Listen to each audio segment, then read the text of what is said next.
Welcome to Adventures in Lollygagging, Unsettled STEM edition here on the Zweihander RPG Twitch channel. If you are in the chat, hello, thank you for joining us. If you're not in the chat and you're watching this later, thanks for watching this later. We are going to continue with the second episode of our Unsettled STEM story, which we started last week. If you missed last week, you basically missed a quite literal train wreck. Well, I mean, not a train, but like a wagon train. And then people were getting attacked, and it was a nice long, like 2-hour cinematic combat that ended in all manner of awful things. Crit fails in all of their glory. So many crit fails. I still remember when I rolled a 99 and 100 with the same person on the same turn. And that's pretty much how I'm feeling this week. Feeling like I'm rolling nothing but 99s. So we're gonna continue with the second episode. I got a couple new things. I got a new map to reveal a little later on, so you can see a little bit of what we're working with. We're doing like a quasi hex crawl ish sandboxy type thing, something like that. So we'll mess around with that. Let's do some quick plugs. So Melissa, why don't you tell us about our Adventures in Lollygagging podcast? So our podcast comes out on Mondays, wherever you get your podcast. We are up to episode 47, which we just recorded. In our what a recording that was. A Call to Ruin. Yep. We are facing seemingly insurmountable obstacles and finding our way around the ruin. What do you mean, floundering our way? Everything's going great. My favorite part, I can't spoil it. It comes out on Monday. Never mind. I'm not going to spoil it. But yeah, there's some fun parts. Okay. And then, Justin, why don't you tell us all about the other podcast that we just dropped a new episode of today, even though it's supposed to be this Lollygaggers podcast. We recently watched what's the freaking name of the show? So glad.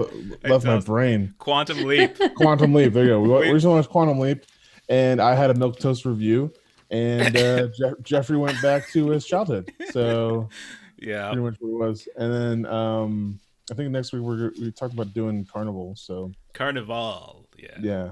I don't know if you pronounce the E or not. It's the HBO show. It's out on HBO Max now, so I'm pretty excited. So we're probably gonna watch that. Yeah. So we just talked about a whole bunch of stuff. Like you talked about another like tabletop game and Electric Bastion Land. Yep. And I talked about Stargirl, which is an adorable, cute show. And I gave my little review on that. So just a whole bunch of different crap. We like to try and I think every week we try and do our best to try and like change the flavor from week to week. That way it doesn't get too old. So that's what we kind of do.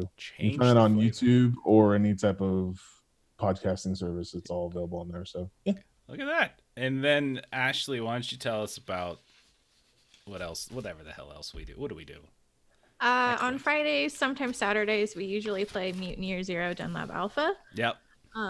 Last time we were able to stream our party member Cujo. He's played by Logan. He's in a very precarious. Just say it. He's dead. He's dead. Not yet. But we're not playing. But we're not playing this weekend though. So we do have True. a special heart game tomorrow that we're playing in place. So that's the other thing we play. That's the other thing I play. Melissa and I, we play on Mondays on our twitch.tv/lollygagger. So come check us out there for some of our other stuff. So we got like 2 Zweihander shows. We got a heart show and we've got a Mutant Year Zero show. That's kind of what we're doing. Yeah. All right. Are we ready to go? Yes. We are. All right, Long, you've got the difficult job of summarizing what happened last week. All right. We start off on wagons. Yep. We're suddenly attacked by these pretty much humanoid creatures. Yep. And a fight or a brawl ensued that didn't go very well. Everyone was like falling off. Or the wagons were catching on fire. Sylvester tried to water ski without skiing. Just one by one. We were pretty much just abandoning. That would have worked ship. though. It would have been awesome. It would have been. I almost died because I blew myself up with magic. Yeah, so good. But we fought it out and made it into pretty much a town defense. where we held ourselves off. You do also get one of your fate points back because we took one of your fate points because the injury from the spell that you cast didn't actually cause injuries. Yeah, so you get one of your fate points back. I did take the other. Yeah, that'll be gone soon, anyways. Pretty sure. Yeah, pretty sure. We'll roll up a second character for you. It'll be good. I got a little button. Does it all work for you? Okay, so let's get started. So you all are at the ruins of Fort Akron, or Akron, not spelt like Akron. I'll bring up the map for everyone really quick that we can kind of look at. So this is part of the Unsettled Stem. The Unsettled Stem, remember, is like this swath of land that is on the southern peninsula of the country, the Rhine Monarchy, in which our games take place. And it's a place that doesn't necessarily have a lot of established settlements because, as the title would indicate, it doesn't really take them very well. So all sorts of weird things happen, like bad luck, superstition, some people call it a cursed land, etc. And so you're passing through this place, or you were trying to pass through to get to the southern parts of the peninsula where there actually are some still existing villages and towns and things like that. And so this is part of the map. What we're going to be trying to do, I think, with this campaign is we're going to do more exploration. In the Ailing Isle game, there really wasn't a ton of exploration to be had. It was mostly like, this is where you're at. These are the crazy things that are going to happen. This time around, you're going to be able to explore different places. So we're going to do a modified hex crawl. It's not going to be perfect. And we'll kind of fill out some of these hexes with new names and such as we go through. So we are on the western side over here by Fort Akron. That's kind of where we're at right now. And we will possibly go other places tonight and in future nights. So I'm going to switch us back and let's get going. So you all managed, as Longley said, you managed to get to the center of the ruins of this fort. The walls are partially broken down. There was moss, then or not moss, but like ivy growing over them. The front gates had long been torn down. There was a central building that was relatively intact, and around that central building, some of the locals of what this is now a trading post that people come to meet at had started to circle their wagons around and use that as a last lines of defense. The fort itself isn't a place that's highly defendable because, again, there's all sorts of holes and such in the walls. Now, you managed to get there. You managed to hold out through the night. While you were inside of that defensive area, some of you probably took turns on watch. Some of you looked for any signs of additional activity. For a little while thereafter, once they closed the wagon, that kind of circled wagons, you heard fighting and such outside. It happened for a little while longer. But eventually, you heard some horns and someone playing horns in the distance. People were kind of unsettled behind the circled wagons. They waited. You guys didn't leave yet. And you waited until dawn to finally break through. None of you got a good night's rest, so all your peril is still where it's supposed to be. And as they moved the wagons out, you all came into the courtyard. And you can see that despite the fact that when you arrived, there were numerous skirmishes happening in all sorts of different places along this relatively large courtyard, bodies on the ground, it's all clean.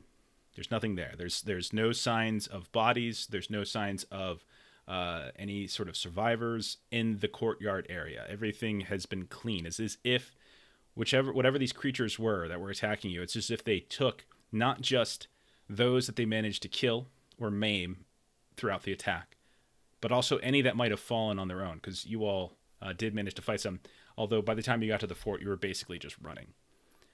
So as you all begin to pop out and you look around, some of the locals start coming out as well.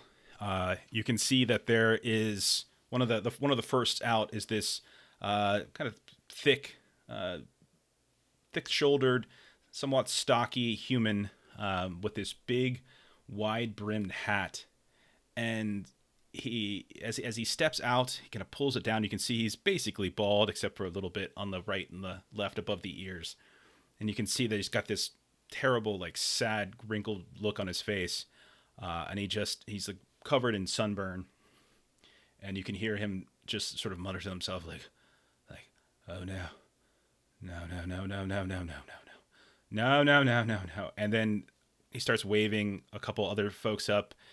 You can see that a much younger looking man, clean shaven, what probably was neatly parted hair, which is grown somewhat disheveled in the night. He steps out as well. He's got this shady looking face about him, almost like a greenish tint to like the bags under his eyes. Also human. And when he comes out, he like breaks into a sprint and starts running around the courtyard, like shouting as if he's shouting for someone in particular. You see a halfling woman push past you all, pinkish skin, dark brown hair, and she's got this smell about her. She smells like sheep, and she pushes past you all, and she's just like, oh gosh, oh god, oh, how many do we have? And everyone who starts piling out, they start counting up, like kind of doing a head count to see how many are here. And the first man you saw with the bald head, and he says, not as many as we should. They've taken... Where are they? Where's the... There were more spread out, find survivors. There's got to be more. There's got to be more. And you can see that people start funneling out. There's maybe about 24 people that survived, not counting yourselves. And they start fanning out to different parts of the actual courtyard. So what do you all want to do?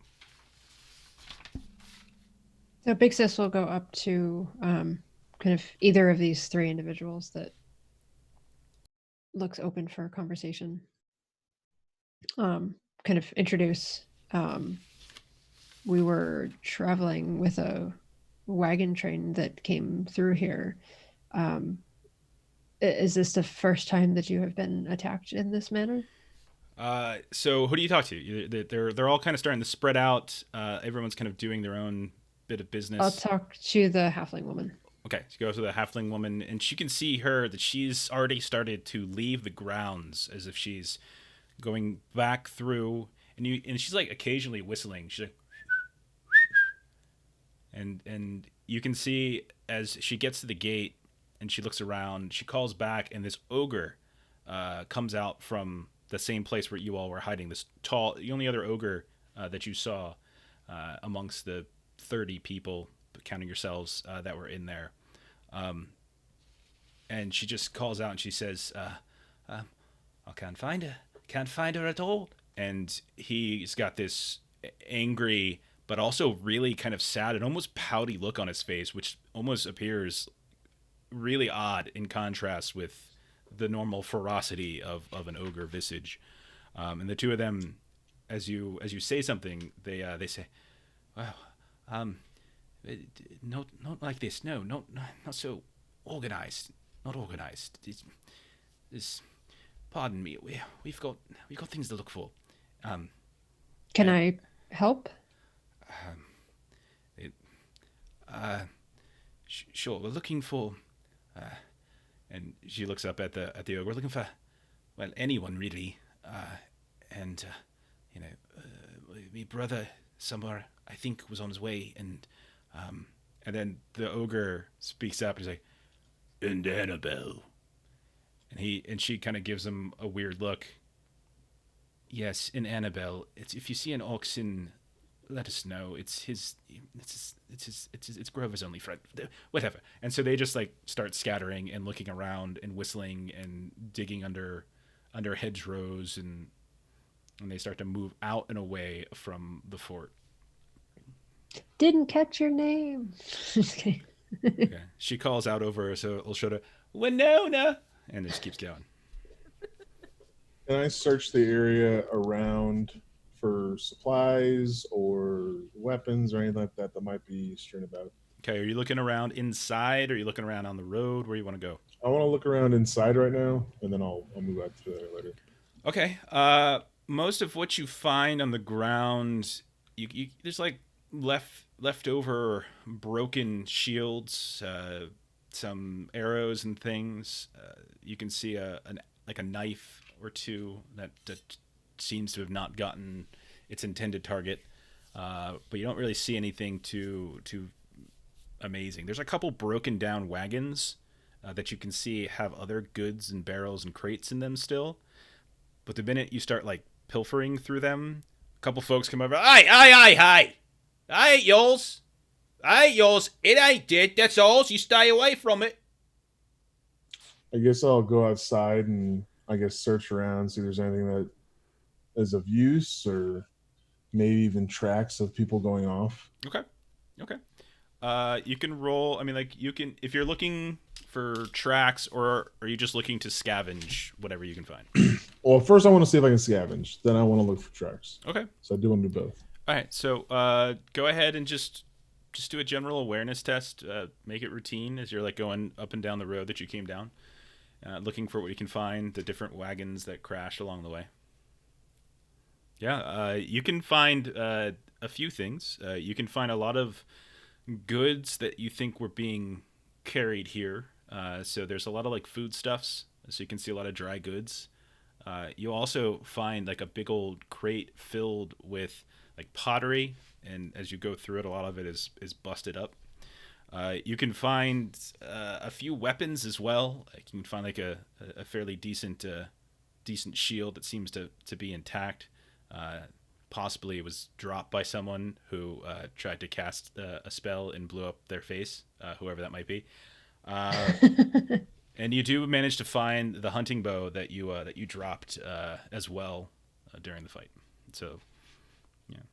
But if you were to scavenge through some other things, you can probably find a few coin as well if you want to start going through people's things. May not be the best. I'll just see if I can find any tracks of where these things have gone off to, where these bodies have gone, all that stuff. Okay. So you can, if you're looking specifically for like trying to track somebody, you can roll, like I usually call for like survival checks for that as you're kind of just looking the brush. But if you wanted to roll awareness or scrutinize, I'll accept either of those as well. But you might get something different depending on what you roll. Well, my awareness is better than my scrutinize. I'll do that one. Okay. So awareness is more of like general assessment. Scrutinize is a very specific, like you're looking at one specific thing. And then we kind of use survival as kind of an all-purpose wilderness type thing from time to time. What do you want me to put this at? Standard's fine.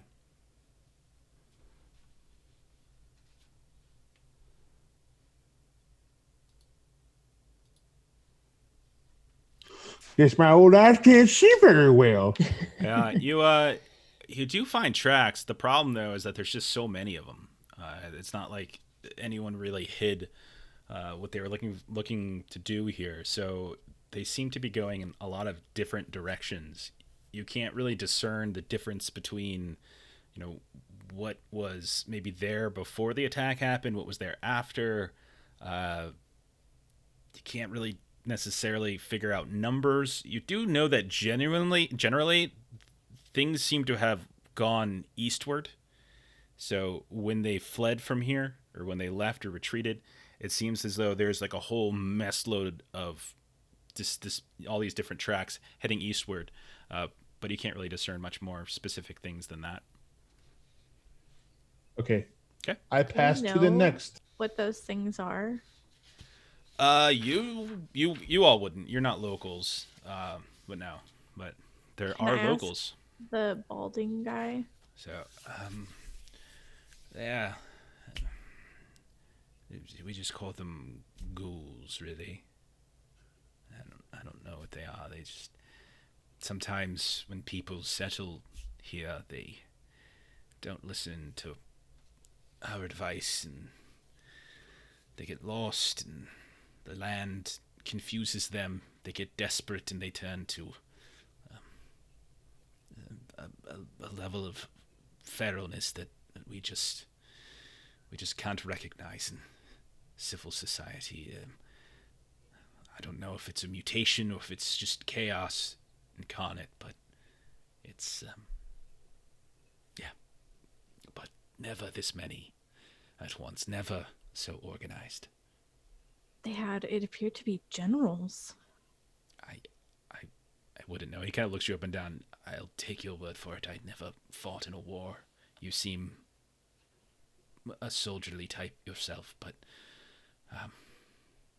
that would be far different than anything we've ever seen from them. Usually it's just a little bit of skirmishes here and there, raiding isolated farms, hitting caravans. That's why we travel in packs. And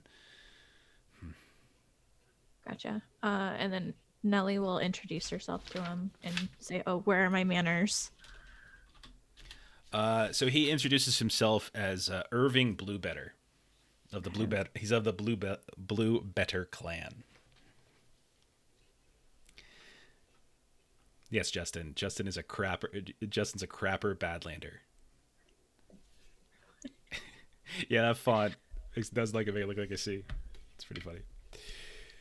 I just poop wherever I want with no thoughts or pretenses.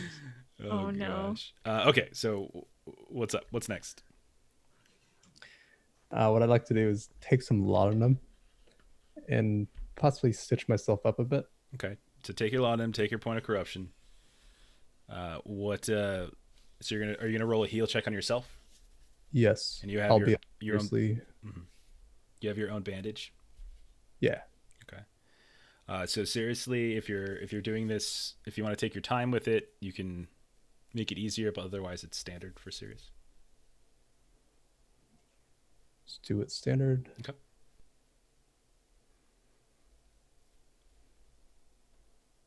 Okay. Succeeded. All right. You can kick up one step in the damage threshold to. And then when I finish with myself, I'm gonna pull out a mask that's sort of like a happy face. Okay. Like a theater, wear that, and then I'll go around and see if anyone else is like hurt and help them out. And of the people coming out of that central tower area, yeah, there are several people who are coming out and they have bite wounds and claw marks all over them, covered in blood. When you approach them wearing the mask, what the damn? What are you doing? I'm just seeing if you need help. What are you doing with that mask, man? Let's just say, lighten up the mood a bit. There's like dozens of people who got killed, and you're wearing a happy mask. Yes, we need to smile at these hard times. We're okay, thanks. Thank you. Get away. Go. Yeah, I'll leave them be if they don't want help. Yeah, like coming up and like they're just what is this weird gnome and a happy what color is this mask? I need to know. Like, what color is the smiley face mask? It's just colorless. Just a white pale. Eventually though, a gnomish woman will come up to you. Hey, sweetheart, you might want to not wear the mask when they don't know you, but if you can heal, I could use a patch up. And so of course. She's like a very ugly red-headed gnome. It's got like a lot of sunburned skin on her face. She's limping around. Hey, Adam. While I'm healing her, I'll ask if she's usually out in these parts. I'm sorry, what was the question? I totally missed that. If she's usually out here. Like in this area? A bit, yeah. When, it's just a meeting place for when we, once or twice a month to exchange goods, celebrations and news gathering, whatnot. Most of the time, we move about. Can't really stay in one place all by yourself for too long. You gotta, You're new here, I take it. Yeah, we're just coming in. Right. Just passing by or something. Picked a bad day to do it, I gotta say. And she's like grimacing a little bit as like you're working on whatever it is you're working on. But no, we normally we've got different spots. We move about, never in one place for more than a season or two. We plant, we harvest, and we move on. Sometimes we can't even get to harvesting, and someone else gets the the fruits of labor. It's just the way of it here. Is there somewhere nearby that's a good place to go? What do you mean, a good place to go? Maybe after all this, somewhere it's a bit safer, more people. I don't think more people would be safe. Many a story about towns and such getting swallowed up and cursed and whatnot. Nothing really endures too long. Like I said, we move around a bit. If you want settlements, take a rod north for a couple of days, or take a rod south. You'll hit Ermi or something. But nothing too close now. But this is our home, so we're staying. If you don't want to, you can leave, but we're staying. Right. So, okay. Who's next? Who wants to do something? Anybody else? So Big Sis will kind of circle around to folks that didn't look so good, but didn't really respond very well to Grant's mask. Okay. And offer some healing. Okay. All right. So you lend some aid. There's a kind of this tall and thin woman, old, long gray hair, really tight braid that kind of goes really far down, like, below her ass. It's just like super long. She's got tattoos all up and down her arms, but these really bright blue eyes, and she was part of the group that Grant's first approached, but she accepts it. So thank you, dearie. Very kind of you. Who are you? I don't recognize you. No, I was on the wagon train that was passing through. Name's Big Sis. Big Sis? That's a old name. Flossie. Flossie Bluebetter. Nice to meet you, Flossie. Pleasure. Travel around and offer my undertaking services where they are needed. Interestingly, here, though, all of the bodies seem to have been taken. So that is a bit unusual. Well, if it's not sure if you are capable of hearing this, but they eat them. But they eat the bodies. That would explain why they take all of them away after they are done. It's like a grocery shopping spree is what this was. Oh. Yeah. So clean up on aisle 5 has a very different meaning here. And she starts laughing. More like The Price is Right.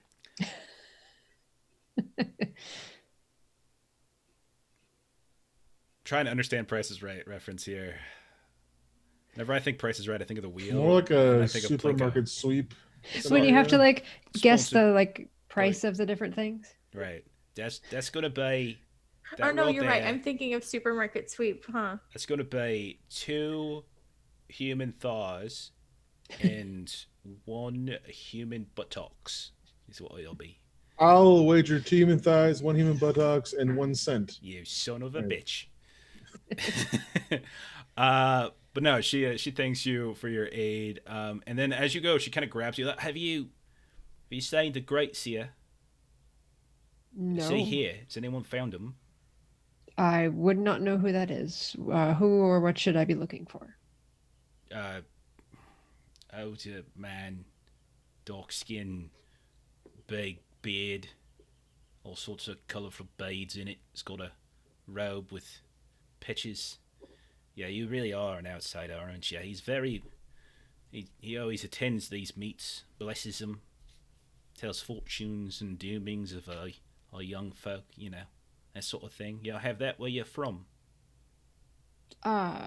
Yes, I mean, these things, and, people of such type exist. I've just been here for a grand total of about 12 hours and have not seen someone that looks like that.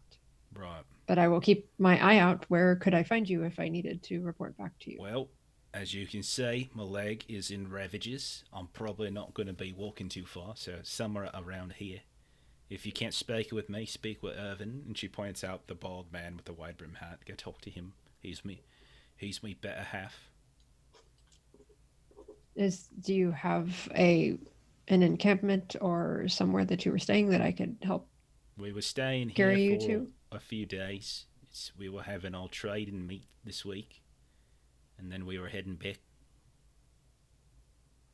So if there's anywhere that I could set you up to be more comfortable, I'm happy to help you both there. I'm good right here. And she's like on a couch, so she's fine. Can I get you some food? No, I'm good. Good love. Thank you.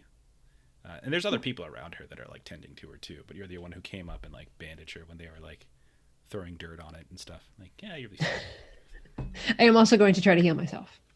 Okay. I did forget that that's something I needed to do. Do you want to take moderately at the moment? Okay, so moderately is routine. And I'll take some time. All right, then you can make it easy if you take your time on it. Okay. So as you're wandering around outside Sylvester, you do find a couple folks that are suddenly limping down the road or coming up from the bushes, hiding places in trees. Looks like there's some survivors and such here and there that are kind of coming out of the woodworks now that the sun is up. And you can see that others that had come out from the fort are helping as well. And like kind of running over, lending a shoulder, that kind of thing. But as the morning progresses, you can see that a little bit of a hubbub has started to start, kind of echoing around like chatter inside the courtyard, as you can see that the guy that you now know as Irving and Flossie, and you can see that Winona, the halfling woman who smelled like sheep, and a couple other folks are all kind of talking, and they're yelling at each other and panicking, and like almost as if it's like a finger pointing thing going on, like it's your fault, it's your fault, it's your fault, and it almost looks like it's going to come to blows in a way. Like there's people who are having to restrain some of these folks from each other. I'm gonna try and give I guess like a call to arms, try and calm people down. Because like I was reading my thing, and I don't know when I get this. Like my alignments are ferocity and hatred, right? Okay, so alignment is the basic principle of alignment is that you have these two different sides, right? One of them is more order, one of them is more chaotic. In situations of stress, basically what you use your alignment for is kind of like maybe like a directive point, like you try to push towards one way or the other, so like if you're going more order, then you might be more what was it, ferocity? You said ferocity, and then and like I was reading it up, it says like basically I can will people. I can kind of, I'm almost like I'm a speaker of will. I can kind of like, it's not like a mechanical. It's more of a like, that's just like that gives the you like role I'm playing, right? It gives you an indicator on how you might want to role play. So I kind of like want to do that. I kind of want to get these people under control. So what would I have to do to get people to listen? So you could, if you're going to be ferocious, you could try to intimidate some folks and get them to shut the hell up and stop fighting amongst themselves or whatever. You can do that if you like. So I really just intimidate is under. I don't have anything to intimidate. I have toughness. Would that help? I guess. No, toughness is like enduring physical strain. Any chance you have like leadership or anything like that? You could do leadership too. I don't have leadership. Charm could work. I wish my guy had charm. Just constantly hitting on ladies like, oh, no, hello there. We wouldn't do that. No, we would not do that. So what are you good at? Or you can try something and flip to fail and see what happens. Well, I guess I could just use intimidate, or I guess I could try and charm. I'll try and charm, I guess. So I'll do that. Okay, so you inject yourself into this conversation in the center of the courtyard between these other folks. Roll it, and then I'll put this, since there's a couple of them, I'm going to put it at challenging, and then you can go ahead and role play based upon your result. Ooh. All right, there you go. Here we go. Okay. All right, so I step in. Listen, everybody. Now is not Does someone open a door? What was it? I think your cat's coming to kill you again. Look out. My wife's taking the dog's ass to the door. So, listen, everybody. Now is not the time for us to be at each other's throats. We must come together in these times of weakness. But it was their responsibility to make sure the Great Seer got here safely. They probably did everything they could. You saw the calamity. Do you say ensued. The Great Seer here, the most important figure we got, and he ain't here, and it was that one's responsibility to make sure he get here safely? Can someone shut his yapper? Anyways, like I'm saying, now is not the time to be pointing the fingers. Now is the time to come together and solve the problems that we need to solve. And also to close the doors that are around us. It's so the old man who you now know as Irving Bluebetter. He says, this outsider is right. He's right. He's very flavorful in his scent, but he's right. We must close the doors. We need to find. We need to spread out. We need to look for him. We need to ensure that he is safe. Mr. And he turns towards you. Mr. What is your name? The name's Sylvester Biggums. You've got the look of a man who knows how to, pickle and jar things. You're absolutely right. Maybe we'll put a pin in that and we'll come back. We'll come back to that at a different time. But if you could, would you aid us, as you've set us on the right track? But can you aid us further? Absolutely. My voice is. I will. Okay. We need to find Great Seer Follow, and all else can wait.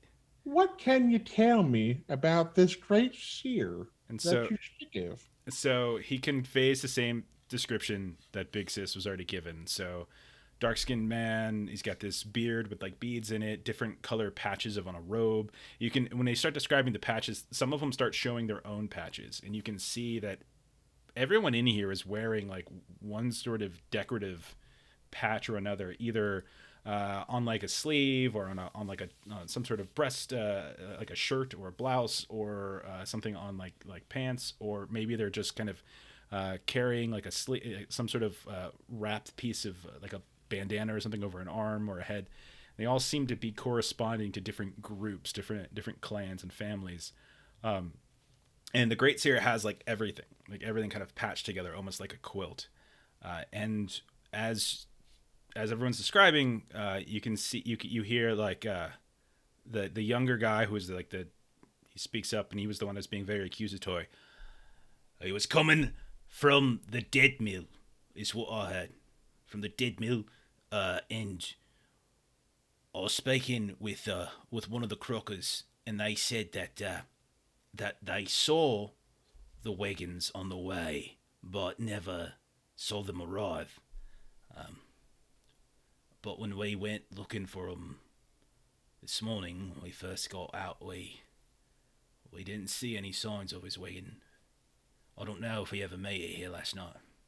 And it's their fucking fault for why he's not here, and if something should have happened to him, it's them right there. And he's pointing at the people wearing this bluish plaid. It's them right there who are going to pay for it. Not us, but them. Might I ask, what are these devilishly beautiful patches that you are wearing, my friend? I'm a crow and crocker is what I am. And he kind of holds up, and he's got this greenish, this dark green with these two golden C's kind of stitched into them. And then Irving kind of shows his little sash of plaid blue, and they're the Blue Betters. Then the little halfling lady who smells like sheep. She and one of the ogres that was he's got that downtrodden, really sad looking face, like he lost his puppy. They've got like this big splotchy brown with like a big pink hand over top of it, and they call themselves the Pidgeleys. And then the one of the others is like red and yellow and green, kind of all like this X diagonal overlapping plaid. They call themselves the Sweet Jeans. So, and they patiently but frustratingly explain to you that this is just these are clans. This is each one of them.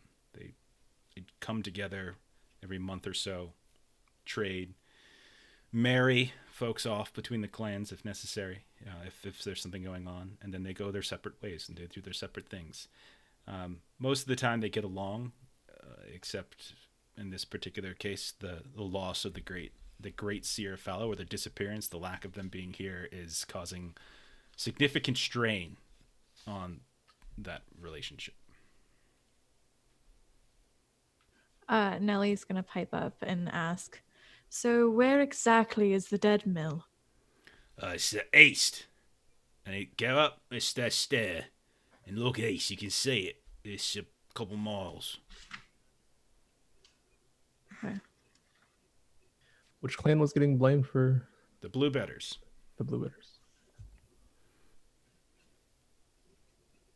So Big Sis is gonna kind of pipe up at this point, and say, does it seem wise, instead of spending time pointing fingers, to separate folks out into some forms of search parties and see if this great seer can be located? And He is clearly not here, so standing around here yelling at each other is really not solving the problem. the old man says, I completely agree. Okay, so let's group up. And so you can see he starts forming search parties, but they don't cross clans. Like you see like a group of Pidgely, like 3 or 4 Pidgeleys get together, 3 or 4, so like the halfling and the ogre and then one other folk kind of go off and start exploring one place. And they're like, some people have to stay, and so you see Flossie and Irving and a couple of the older folks who or wounded stay around. But yeah, they kind of just split off in their own groups, and some of them go south, some of them go east, some of them go north, etc. And they all kind of look around. But there's not that many people, and like half of them are hurt, so you're only getting like maybe 3 search parties. So Big Sis will turn to the group. It seems that we could perhaps curry some favor with these clans here if we were to also go searching and possibly locate this individual for them. Yeah, for sure. They make this guy sound important. If we find him, definitely get some favors. He's very important. He's the only reason we're not at our throats. He is of all clans and of no clans at the same time. Whenever Did he start off in one clan? Yeah. No one really knows. He's a very old man. He's older than I am. And the guy you're talking to, Irving, is probably, you put him in maybe late 60s. He's pushing a pretty long life for a human. Curry's favor is my favorite. I could go for some curry. But he seems really concerned. It's like losing the Pope when you're, Catholic and your job is to watch the Pope. It's kind of what just happened. I think I can speak for our party that we will provide assistance, and I'll be looking to the others to nod in agreement that this is something that we'll do. Nellie's like already strapped up, and she looks over at, oh God, what was your name, Justin? Sylvester. And she's like, come on, old man. We might as well lead the way. And she points east, and she's heading towards the dead mill. I'm with you. Oh, Jesus. It's going to be a long campaign. Does he in the wagon that he was in, did he have traveling companions that were with him? Yes, he would have had. We had several of our strongest fighters. Not that we're military, but I sent my son and his wife were amongst them. Should have been 6 others. The honor guard to escort him here. from his home. Hey, party wife, thanks for the raid. Hey, guys. Were they dressed in a certain way that if we were out looking, we might know we're in the right direction? All of them are blue betters. They'll have our colorings on them.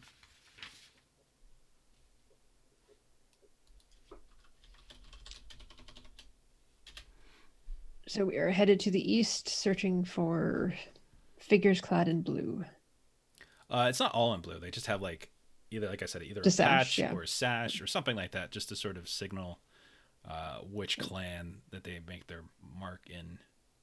Yeah, I wasn't going to say this out loud to him, but basically when we're looking on the ground or looking for, any remnants of violence, we'll be looking for that blue sash. Okay. Done. All right.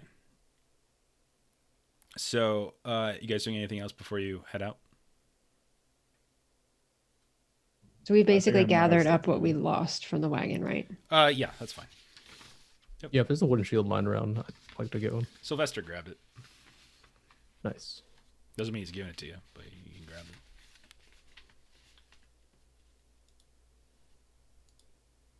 Justin, are you giving him the shield? Oh, yeah. Okay. I'm like, okay, maybe he's not. Okay. I didn't realize that was a cue to give him the shield. Oh, yeah, sure. I was planning on giving it the whole time. Okay, so you go ahead and you leave. Who wants to kind of get out in front and do... I'll give you a second chance at scouting for some stuff if you like there. Sylvester Bigums. You can, as you start heading east, you can try to look up if you want to search around and try to find a specific trail to follow, or if you just want to go right for that dead mill area that they were referring to. Well, I failed before. Can I do it again, or I'll assist. You're in a different area, and things have the situation has changed, and you're looking for a specific thing. So, you can roll. Go ahead and roll a survival check to kind of assess the wilderness area. And at what? Standard's fine. And I'm also helping. Everything's kind of messy. There are battles here. There are large groups. It's hard to really discern things too. Because she's helping, does it go to routine? No, the difficulty doesn't change. So just roll it normal, and then Big Sis roll a d10.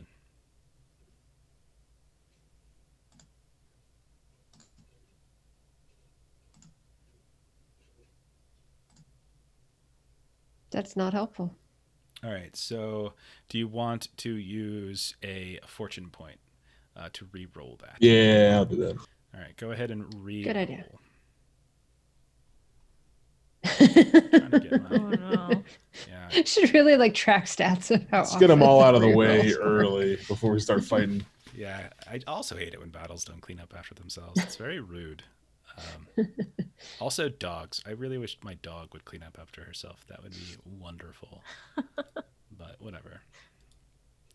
All right. So looks like we're just going to that one specific area, boys.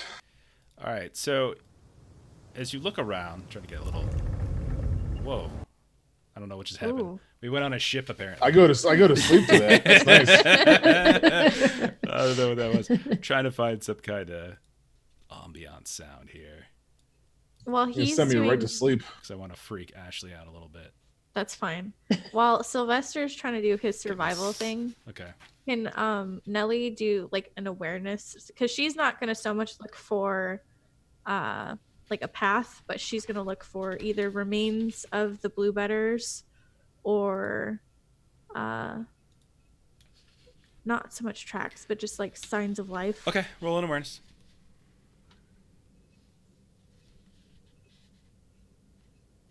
5 pass. That's better. So as you're traveling a bit, thanks, Chrissy. Look at that, Justin. She's spending your guys' money again.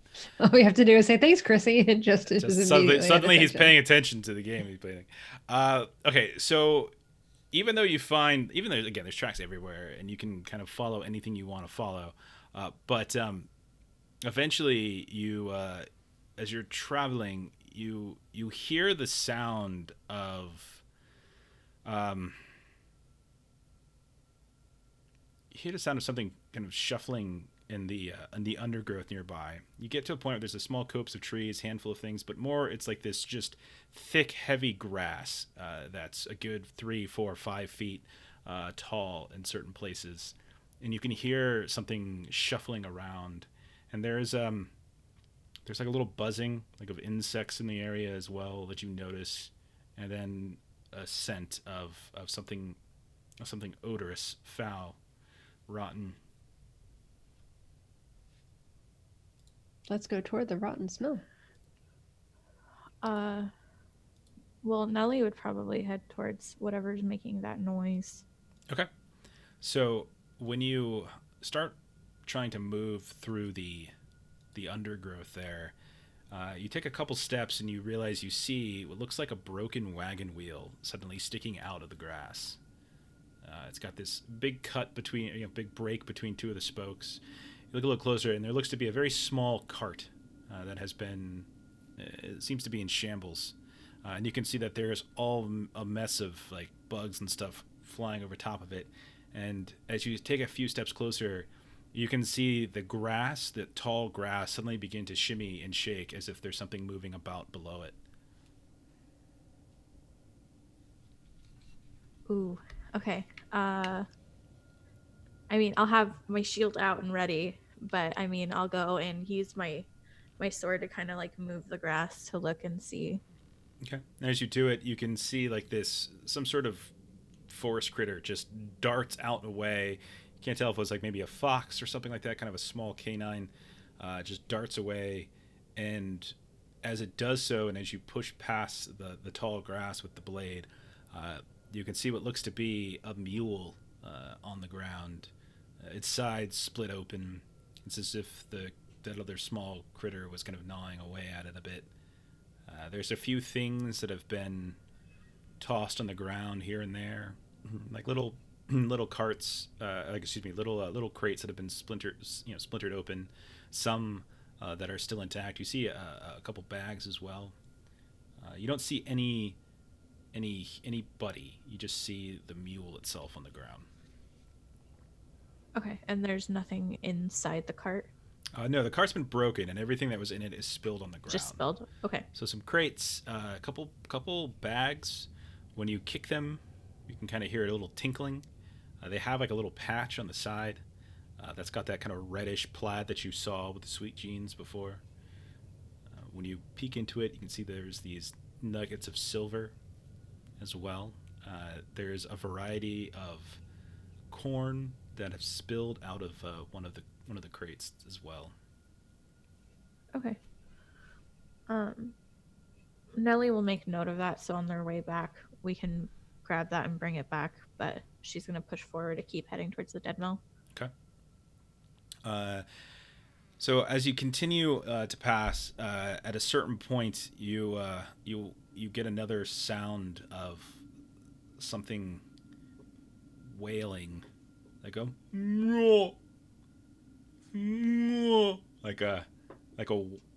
whale that's wailing. Okay. Annabelle, maybe. I'm gonna call Annabelle.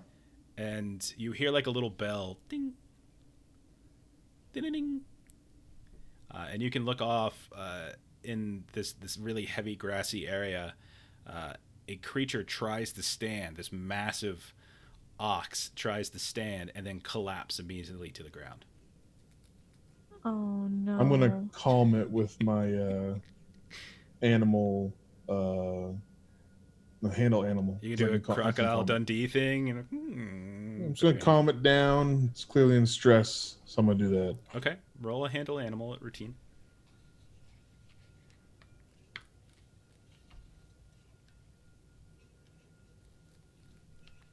Okay. That's a pass. You do manage to slowly creep up. Do you say anything when you walk up to it? It's okay, little lady. Won't you come on? No, it's all right. It's Sylvester's here to help you out. It's okay. Little baby girl. And so as you walk up, you can see that there is a bell around this thing, and you just kind of reach out and you put your hand on its shoulders, big, massive, broad shoulders. from what you can tell, there's a fairly horrible wound coming down one of its back legs. This huge claw swipe. You can see there's other places. Well, it must be dealt with. There's other places of like bite marks and things like that as well. But other than that, she seems to be intact. While he's trying to calm her down, would I be able to try to heal any of this? Sure. Yeah, you can go ahead. It is seriously wounded, so it'll be a standard. I've been waiting since this morning to handle animal. By the way, I've been like, I hope there's something shows up that I can handle. I really want to play with a dog or something. Yep. Little tip, Justin, if you ever decide to DM again, no one's asking for that, but if you ever do, just look at all the skills that your players have, and then try to put stuff in their way to let them use those skills. Can I remove the bell so it doesn't make noise? Sure. I'll say since you rolled to handle animal, she trusts you. You can take it off. And she Meanwhile, immediately runs away. Did not go so well. You can see there's a little medallion that says, "If ever lost, call this number." Do you want to use a fortune point? I mean, you expended the bandage already, so yeah. Sure. Go for it. Jeff's face reads easy. So easy baiting. Oh no! You choked the ox to death with the bandage. I'm not the one who just infected this poor creature with infection. Because what the hell is your problem? So you didn't clean your hands off too well, and you make sure that you kind of like you don't clean them up, and so your hands are covered in grime and grease and dirt, and whatever you did to try and you wrap the bandage around her, and you think you did a good job, but you start to sniff, and there's like this kind of awful like raw egg odor or like rotten egg odor coming out of the wound and the bandage. You would probably surmise that her wounds are infected. Oh no. We know about infection really well from our podcast because we've been dealing with it a ton lately. Yeah. Don't go grave robbing. Okay. I just picture Melissa's character like, I got this. All right, so let's so as you try to I get am her, an undertaker. This healing thing is like I'm kind of good at it, and every once in a while I forget. As you try to get her up, she continues to struggle to stand. By the way, Grant, don't you have heal? Yeah, I do. Okay, we have 2 people with heal, but I think Big Sis has 2 ranks and Grant only has 1. Yeah, but still, I do. That's nice though. 2 people with heal. Normally we don't have like because those 2 ranks did me so well. Okay. What else is nearby? I mean, it's just a lot of open fields, a couple little groupings of like 3 or 4 trees here and there, a stream or so. It's just kind of open fields, and then you can see back to the west, the assist dire thing. That's what I was getting at. Like, if at any point you want to assist, you can do that because you actually have the heal skill. That is true. But you can see the ruins. We don't even know what to do with this. We're like, we have 2 healers? What? You see How do we do this? The ruins to the west, and then you can see more ruins to the east. Both of them are kind of on raised hills. Okay. That's about it. But I can surmise that maybe Annabelle was attached to that cart that was... More than likely, yeah. Okay. Where are we in conjunction on the map? You're you went east, so you've traveled. Yeah, we're still in the same right tile. about You're like a mile east of where you were. All right. You haven't gone very far. Was Annabelle fairly visible so that it'd be easy for us to find on the way back? Because otherwise, I want to put like a... You can make a note of it, sure. Yeah, I want to maybe put, like a stake a branch or something kind of... Do you want to stake her really quick? Not her. Do you want to turn her into steaks? Near the path. I'm not going to lie. She's looking pretty delicious. She looks mighty good. I totally forgot about the whole Southern accent stuff, and so I've been going back to my... Yeah. Okay, so... You want top round? You want some New York strip?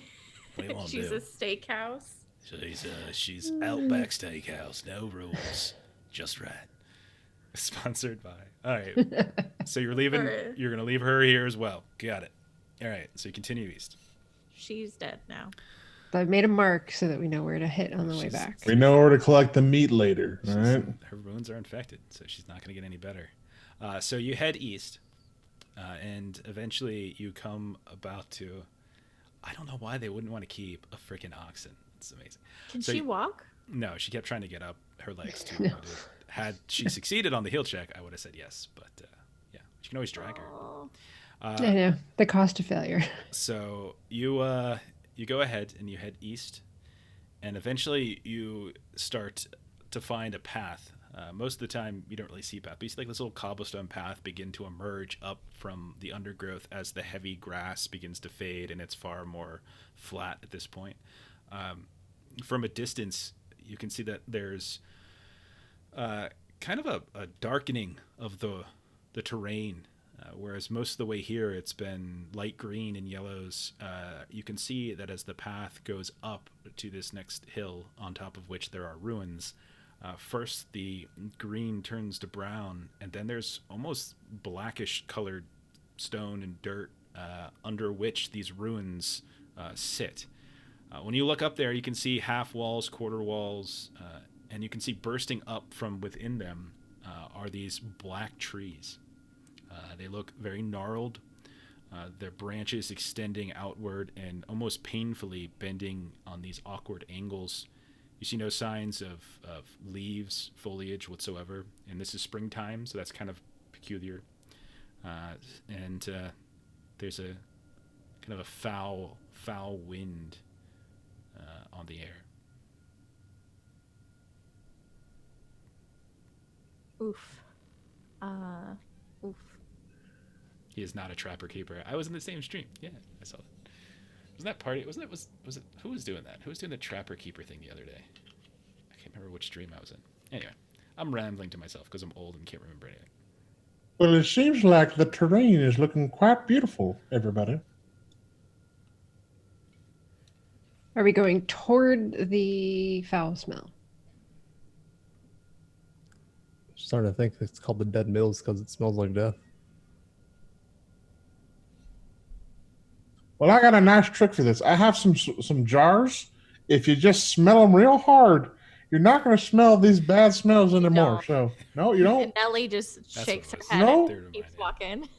You sure? I got some rags you can dip them in. Oh, gross. Lightly used rags. Are you like gonna formaldehyde everybody?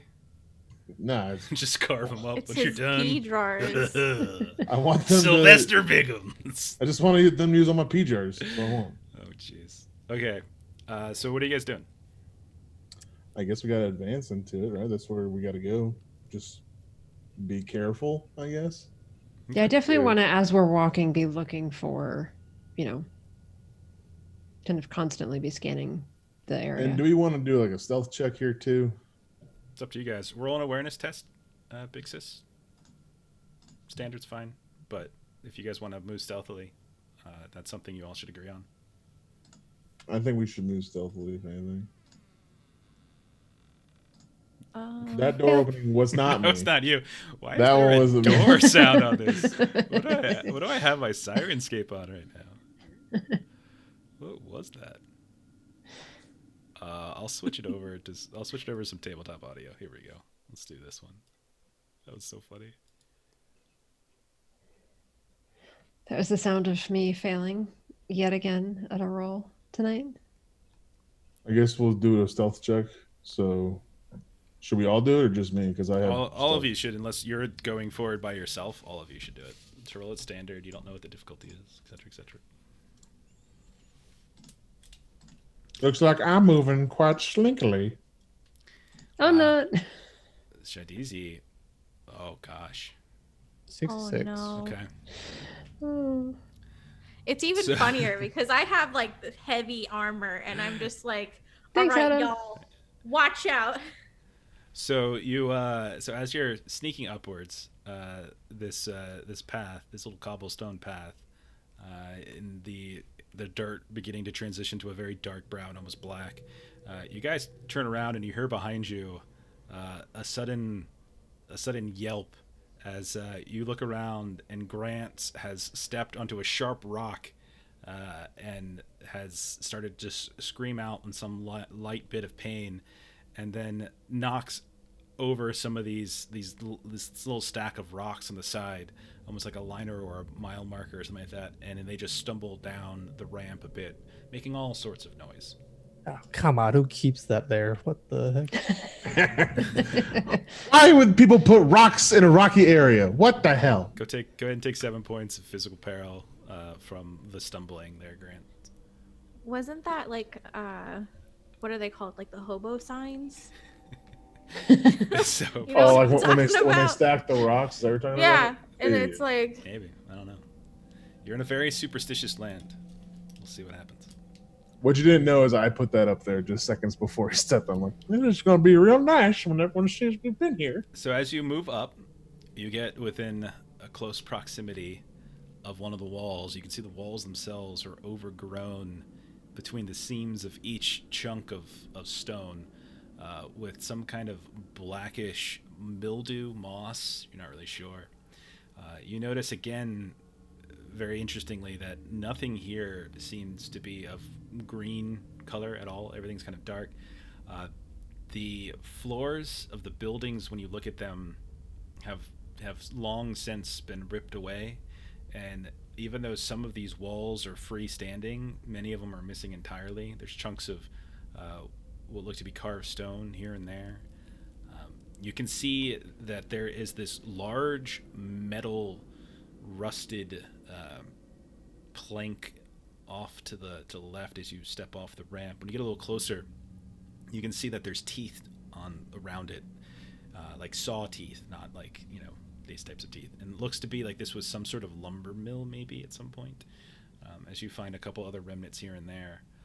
When you look at the trees, and there's about a dozen between what looks to be two buildings, and also some open area in between those buildings that are just bursting up in different sizes, all of them gnarled and painful. When you look at the bark, you can see that there are faces that are in this forever state of pain, like the whorls of the bark, or just almost look like a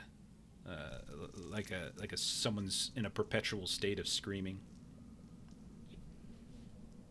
Can I examine the black stuff on the ground? Yeah, you pick it up, you mess around. Just looks to be just dark Nelly. Nelly's got like an extra piece of cloth that she's gonna like almost. I just punched my mic. Almost tie around her head, and make like a mask. Okay, done. So go ahead if you want to investigate any further, Sylvester. Go ahead and roll scrutinize. I want to look closer at one of the tree face thingies. Okay, roll scrutinize.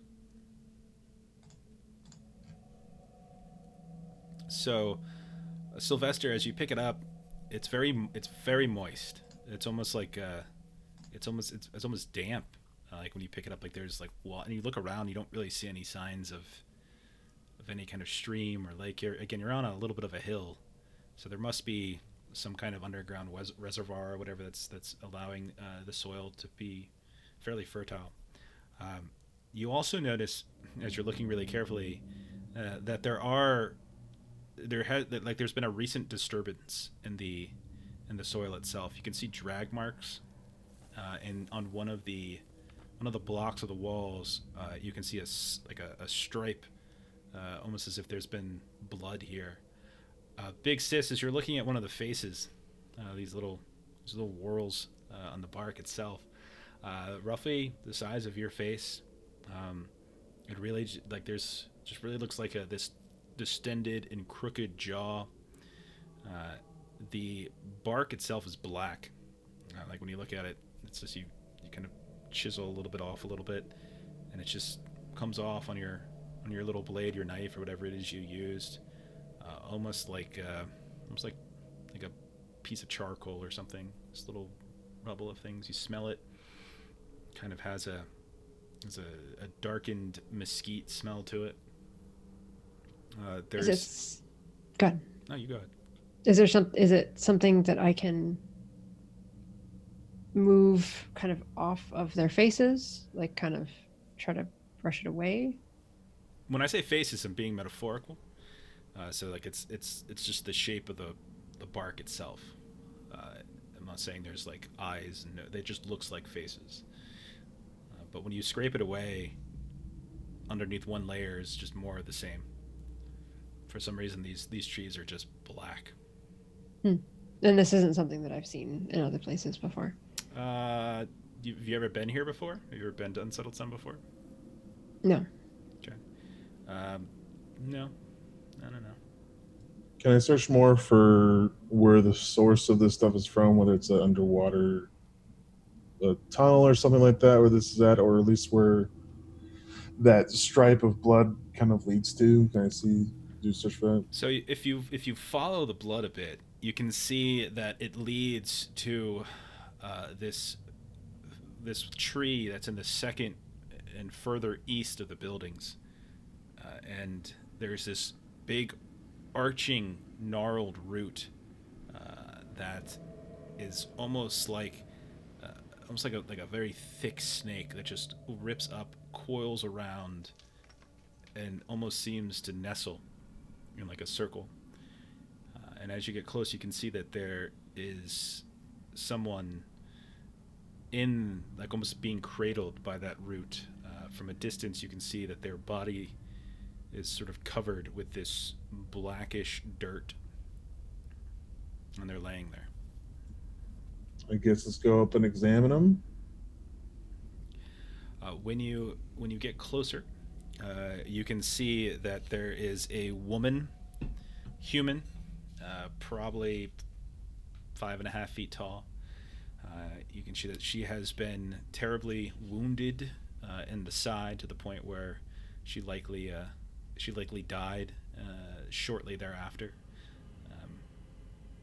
Isn't breathing, and it's this huge, deep claw that seems to have ripped through her right side. You can see bits of her ribs are sticking out, and she seems to have tried to bandage it and hold it together with something, and it just doesn't seem to have worked. Are there any clan markings on her? There are indeed. You do see the blue plaid of the Bluebetters. Are there any more trail marks nearby? Any disturbances? Go ahead and roll scrutinize there, Nelly. As you look carefully on the ground in this area. Ooh. You see a yellow brick road. It's traveling to Lollipop Land. You want to re-roll? We did get an extra fortune point from Adam, so. Yeah. Nice. 5 Yay! pass. Okay.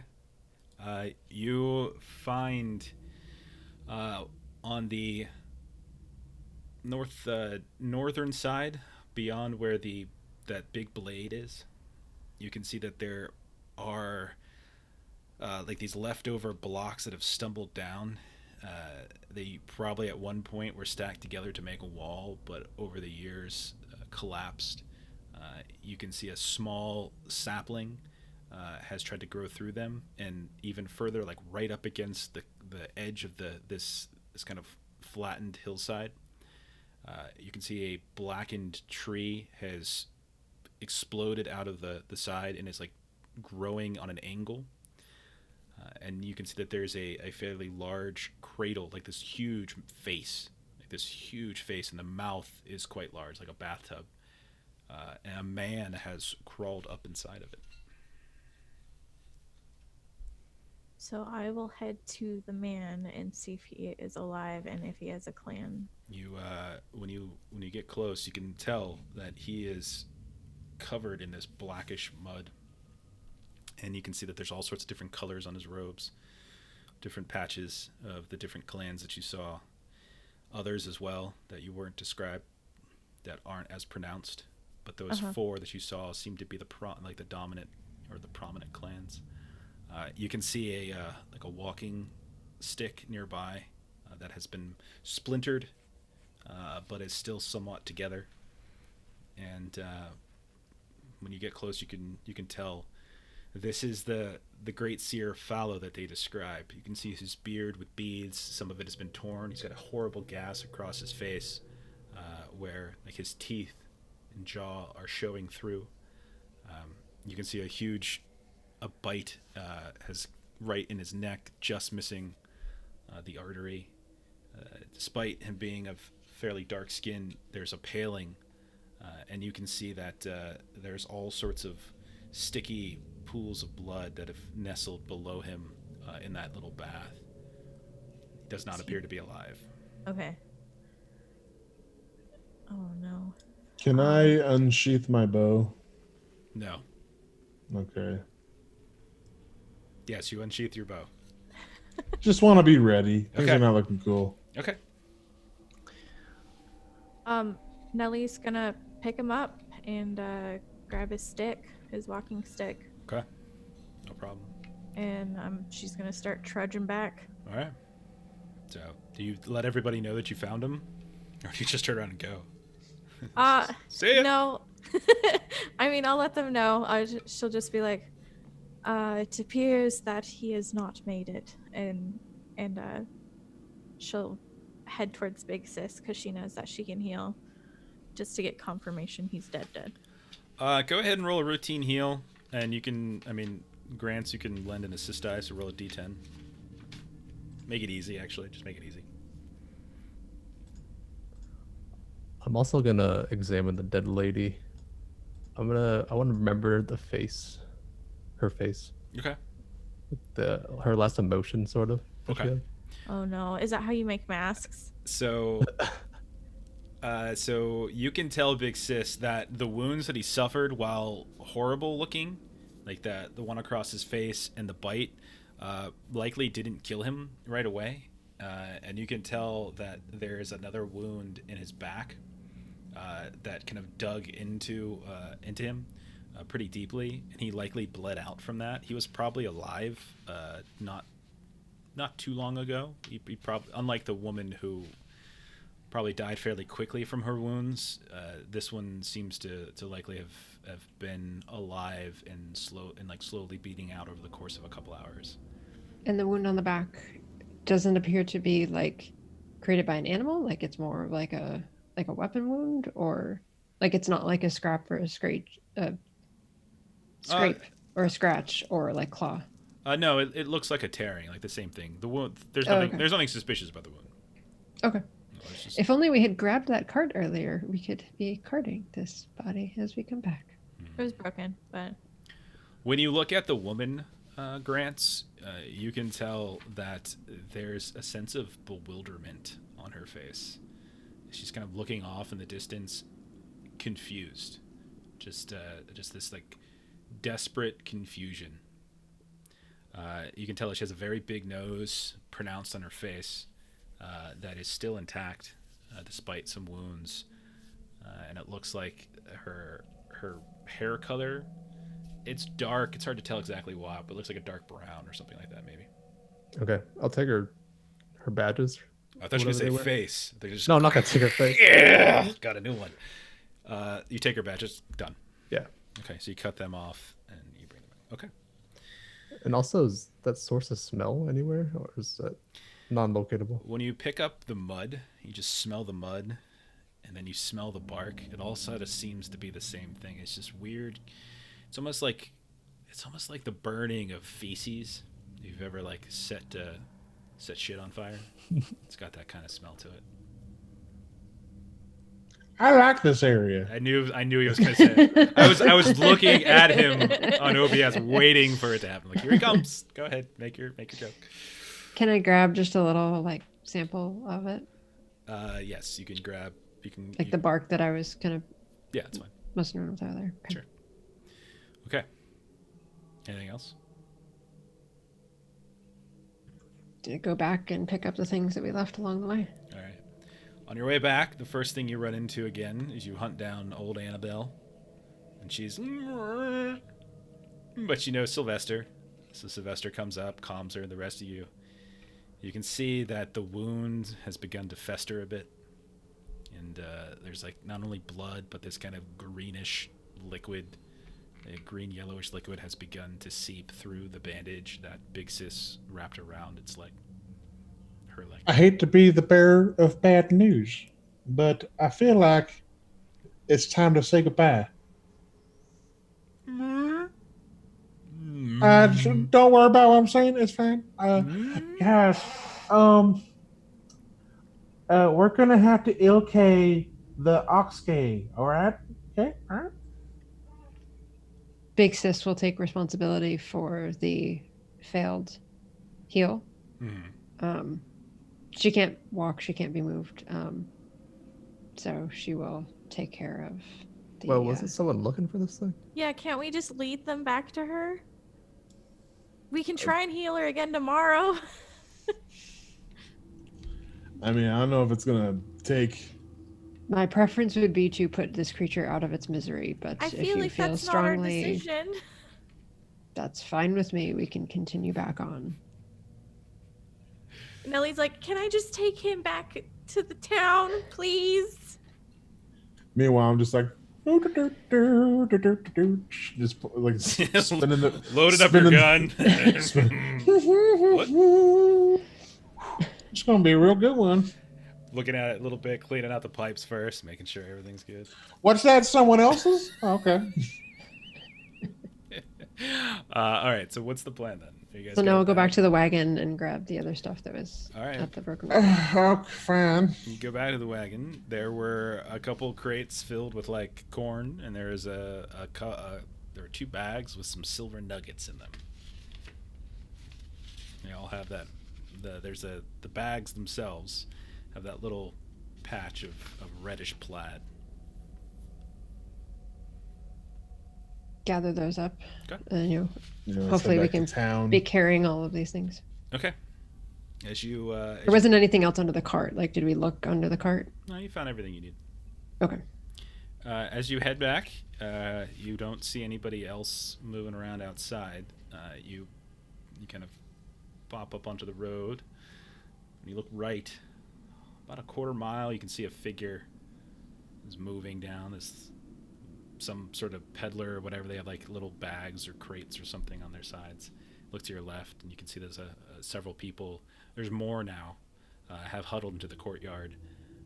When you go in, and you are carrying this body, Irving and some of the others that you spoke with begin to kind of go through a variety of curses and prayers and all sorts of sayings, and they come rushing over towards you. A couple of them, the locals, get very demanding.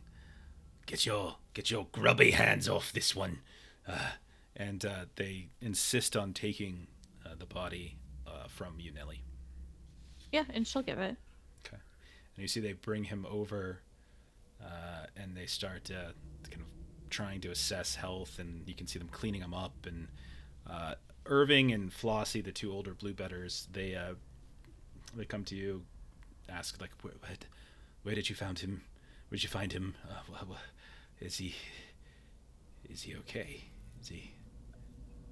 And she'll look towards Big Sis and just say, our healer, he's determined that he's dead when we found him.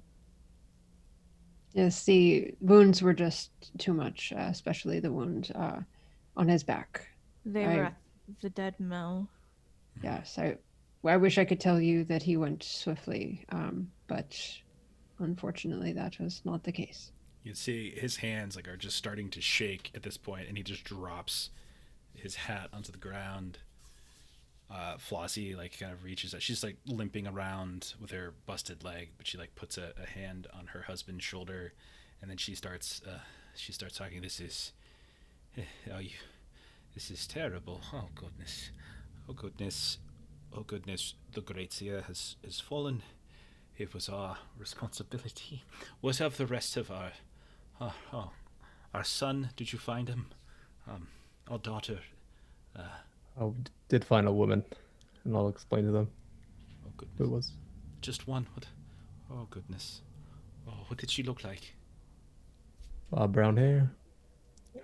All the deets. That's not our daughter. She was blonde. Oh goodness. Oh, and like they start panicking a bit, and that's when you start to hear behind you a little bit of some sort of kind of shouting and scuffling going around by the gates that you just walked in. And when you look over, you can see standing just outside the gates, or at least where the gates would have been, you can see that figure that you saw on the road has finally approached, and they're standing just on the outside of the fort. When you look at a distance, you can see it's a fairly old woman, crazy gray hair in all sorts of different directions, and she's leaning pretty heavily onto this staff, and she's got these 2 wicker baskets that are hanging down to either hip, that are strapped over each shoulder. Okay, like 2 messenger bags, but they're wicker baskets. And at the top of this staff that she's hanging on, you see another smaller wicker basket just hanging there, occasionally moving, like there's something in it. And one of the folks starts coming over, and kind of gets Irving's attention. He looks over and no. He just starts panicking, and like Flossie is doing her best to calm him down, but then telling him to grow a spine. This is our responsibility, and getting him to sort of to get up. And they wander over. What are you guys doing? Nellie's gonna follow him. Okay. Big Sis is going to look for Winona. Is gonna what? Look for Winona. Okay. So you can see she's standing off about 10 or feet so away from where the Great Seer is being looked at. And she is standing with Grover, the very sad-looking ogre. Grover the ogre. And you come up. What do you say? I have some unfortunate news for you. We were able to locate Annabelle. Mm-hmm.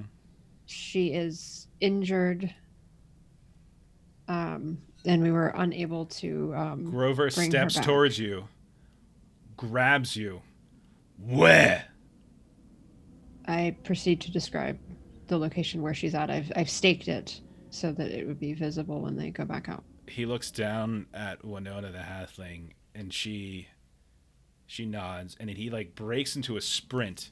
You might want to bring someone if you have someone here. Ignores you. He continues to run, but once he gets to the gate, he immediately stops at the sight of this woman standing out on the road, out in front of the gate, and you can see he's like impatiently, but he knows to like wait. Stop. So I'll just basically tell Winona that if there's anyone that can go with him. Not now. Oh God. Who is that? Who is she? Oh God. It's the Wandering Witch. It's Nana. Oh God. You can call her whatever you want. Oh God. What? Why is everyone so afraid of her? She's not supposed to be. She only arrives when something. Oh God. She arrives in. Oh God. It's cause of the Great Seer. Oh God. And she's kind of like, we're dead. We're dead. It's all our fault. It's all our fault. But what does she do? Does she threaten you? She just like kind of like waves her hand at you. Doesn't have time to no, later. And I need a history lesson right now. And she pushes past you and a bunch of other people as well, and they create like these two lines, like an aisle, and Irving steps out. Welcome to our fort, Madam Rootless. You are, of course, welcome. Come inside. And all this woman, like, she looks up. She got this head, her chin kind of tilting upwards, like she's listening in the distance. She's got this blindfold wrapped around her eyes really tightly. You can see all sorts of like beaded necklaces and stuff. Clothes are just absolutely terrible looking, torn up, like cast aside, scattered tattered. No particular color stands out other than those colorful beads. And she says, just to you all, just nonsense like, Vika. And you can hear him just, I understand. And then you can see as two younger folks nearby, as he kind of does a snap, they run and they quickly take the straps off of her shoulders, and each one of them kind of carries the baskets in, and then she starts at that point slowly like lumbering inside, and they start kind of huddling together and creating some sort of small area. They got these two little kind of tables, not so much tables as it's just pulling up some crates. On top of one, they put one of the baskets on top of the other, and then she calls out and she says, Vika! And everyone kind of looks around, and they all start panicking a bit. But then all of them, one by one, begin to get into this like single file line. All of them lining up in front of this little area where they've set up these wicker baskets. At the very front of that line is Irving as well.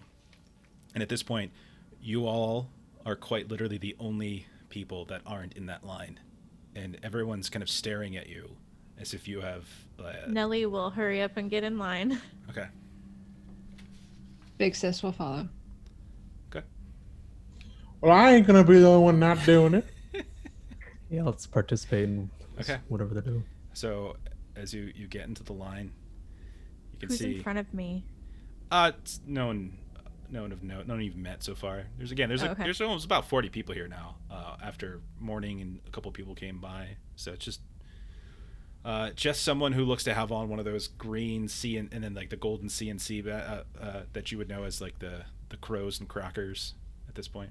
It's one of the main houses. It's one of the ones that was very accusatory towards the Blue Betters at the beginning. Okay. Nellie will whisper what's happening, like just a quiet question. We're being judged. And kind of looks at like matter of factly, we're being judged. Okay. And so, as you watch, you kind of lean forward and you look. You can see as this woman, blindfolded, undoes like a little bit in the back, and then the blindfold drops. You can see her eyes are sewn shut, and she's got all these little marks underneath around her eyes and in her forehead. And she leans her staff against one of the stacks of crates, and then she picks up one of the wicker baskets and flips the top off, waddles over to the other, holds the basket that she has on her hip and flips the other one off, and then she just sort of like starts scooping her hand into the one that's on her hip and dropping things into the basket. Like she keeps one after the other, these snarling little or like squiggling little things. You realize they're bugs, like these spiders and roaches, and centipedes, and all sorts of things that she starts scooping in. And then she puts the cover on the one that's on her hip, moves back over, and like sets it on the stack of crates where she first found it. And then she stands behind, facing the line. So she faces the line, and she puts like the crates with the wicker basket where all the bugs just got scooped into it, in between herself and the line. And then she like makes a motion with her head, and then you can see Irving kind of step forward, resignedly. He's like his hand still sort of shaking. You can see he's got his hat in his hand, but he knows but it's still shaking like crazy. And she takes her hand, and she just, in a motion that you wouldn't have expected for a woman so old, just smashes it into the middle of the open basket. And he leans forward, and she just smears her hand over his face. And then he turns, and you can see that right across half of his face, you can see the guts of all sorts of different different bugs have appeared, and she yells, "Vika!" And he looks down, and he knows, and his hands just begin to shake, like the face, all the blood on his face just completely departs, and he steps off to the side. Flossie comes up next. She's like limping up one at a time. And so the old woman slams her hand into the basket again, wipes it across Flossie's face. She turns around and you can see that her face is clear. And she says, "Clara!" And then Flossie suddenly is like just shocked in surprise. And she moves over to the opposite side. So on one side you can see Irving, the other side you see Flossie. One after the other this happens.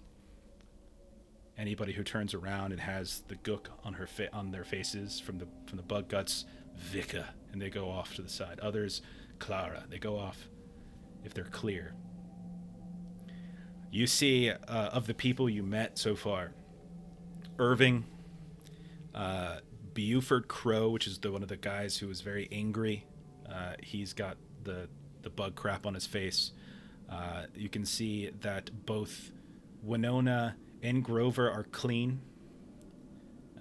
And the gnome that Grant's met, with the red-haired, she's got smudge all over her face as well, and so she's with the kind of the Vika side. Eventually it comes around, and Nellie, you come lumbering up, clink, clink, clink, clink, clink, with all your heavy armor intact. And when you get up there, she just goes like this big breath, and then she just goes kind of blowing it out right in your face. This waft of like strange, like almost cinnamon smell suddenly just goes right over your face, and you just it's surprisingly sweet. And you can look at her hands, and her hands are like wrapped up, and then she takes it and just slams down. When you look inside, you can see that the basket is not full. There's all sorts of these bugs that are moving around in different directions, some of them climbing up the walls but then falling, big old centipedes and just getting smashed, spiders, cockroaches, every manner of beetle that you can imagine. And she smashes in, and then she just reaches out and wipes it across your face. You turn around and you hear her yell, "Vika!" And you've got this huge, gross smudge. Okay. Big Sis comes up. You can see very cautiously. Big Sis is not looking forward to this. Do I have any idea of like if it's some sort of ritual or practice? You can roll a folklore hard test.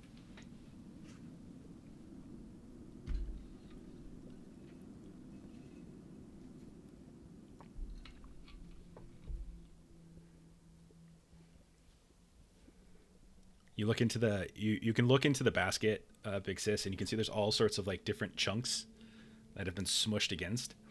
And there's still a couple dozen things swirling around, but there's plenty of room for her hand to hit and not smash something. And then there's others where it is. You're getting the sense that like she's literally smashing and then wiping her hand. And if she hits a bug and wipes it on your face, Vika, something bad. And if she doesn't, Clara, something good. And you can see the people at this point. There's about somewhere in the neighborhood of 9 folks over on the Vika side, and the rest are Clara. I passed the folklore. This is some.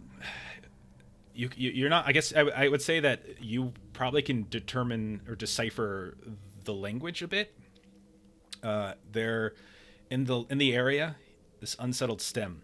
There is a kind of a ancient history in the time before the monarchy, when this was just more rural country. There was a kingdom, or at least a people called the Fetatois, and they had like their own language, kind of like a Creole type sound. And Vika means cursed, so she's cursing people. Oh. Big Sis, you feel the hand swipe across your face, and as you turn around to look, Says a quick prayer to the custodian. and it's Is that what this is going to be? and you hear Vika, And you move over to the side. And Sylvester, you come up. I'm like, please, Vicar, I need that. It's gonna be delicious. Vicar's bad. So she does the same thing, smashes her hand, wipes it across your face. You can feel it in your beard. There's like a cockroach that's still kind of moving. You didn't have breakfast this morning, so it feels good. It's pretty good. But then she yells, Vicar, and you are motioned over to Big Sis and Nelly. And Grants, you come up the last one in the line, and when you get up there, she wipes it across your face after smushing her hand, calls out Vicar one last time, and you move over with the rest. Grants, you can hear in her staff that little basket at the top, like, and once you start moving over, she pulls the staff, leans the basket, this tiny little basket at the end, over the edge, and just opens up a little latch, and you can see this squirrel just burst out of it into the basket that had all the gross kind of smushings, and starts cleaning up the inside. That goes on for a good couple of minutes, and then eventually don't hog it all. Eventually, she reaches in, grabs it, and it's like scraping and clawing at her, and she shoves it back into the small basket. You can see two folks from the Clara side come up, these young folks, and start putting the straps back on her. And then she ties the blindfold once more, and then she starts to leave. This all takes probably about an hour and a half from start to finish. So there's about 13 of you that are over by the side, and all of the others who are looking in your direction, none of them get so close. Yeah, pretty much. And they kind of like wave a bit, like almost saddeningly. And then all of them begin to one by one or not one by one, but in small groups, go over to the wagons that are still intact. They get the animals that are still working together, and they all start loading stuff up, and they start slowly leaving, and all of you are left here. Nellie's gonna ask Irving, pardon, but what is happening? We were found guilty, responsible. Of what? It is our fault, the great seer state. We should have protected him, found him something. All of us could have done something. We are cursed. Cursed. Some of us have lived a long life, and I fear. But I worry about those younger. And you can see that there's people over here that are like 17, 18, like young. And they have like this terrified look on their face, like their lives have just ended. We cannot leave the stem. We bear the mark of responsibility for the death of the great seer. We continue now to avenge his death, or until we die ourselves. That is what we are now. Excuse me, I wasn't even there.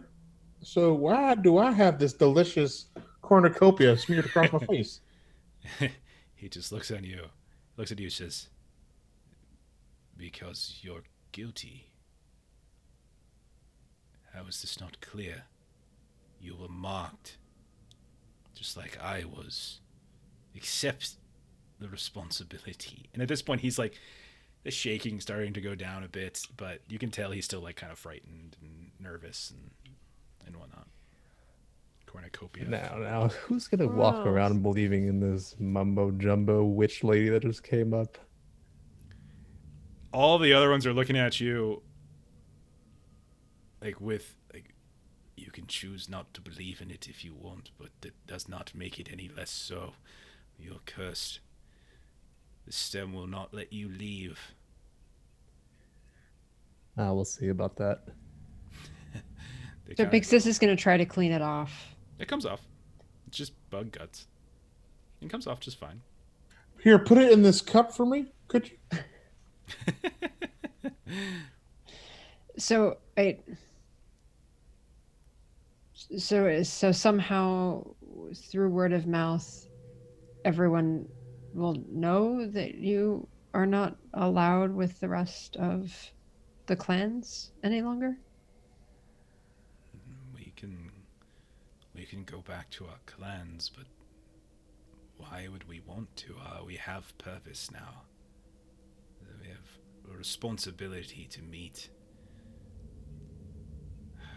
outsiders.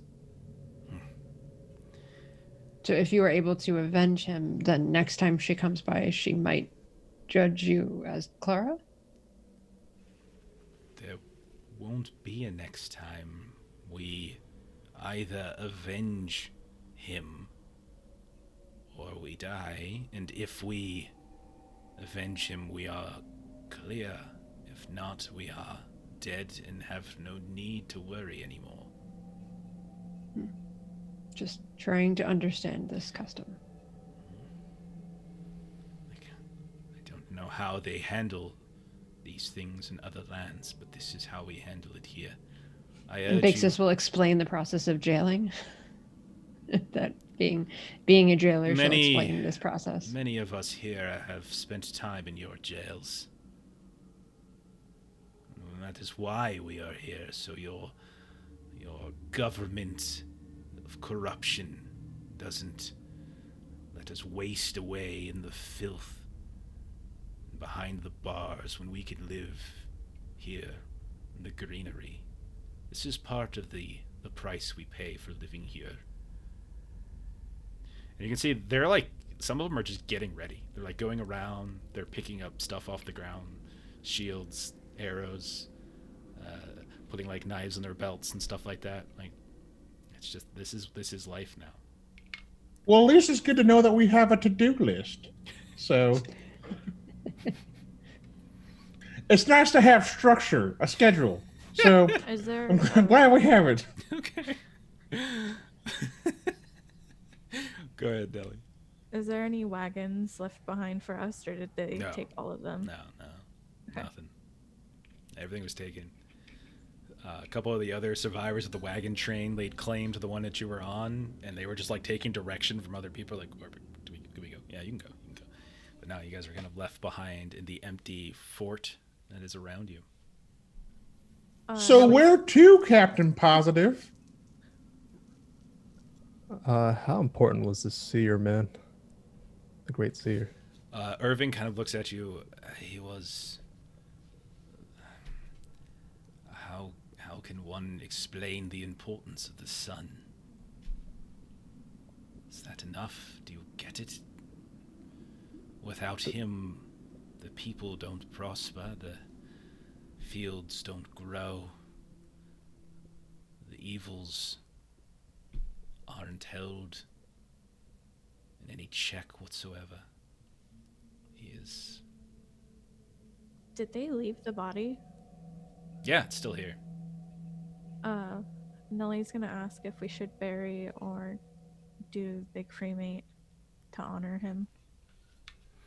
And you can see at this point, like 3 people have packed up, got all these weapons, and have left.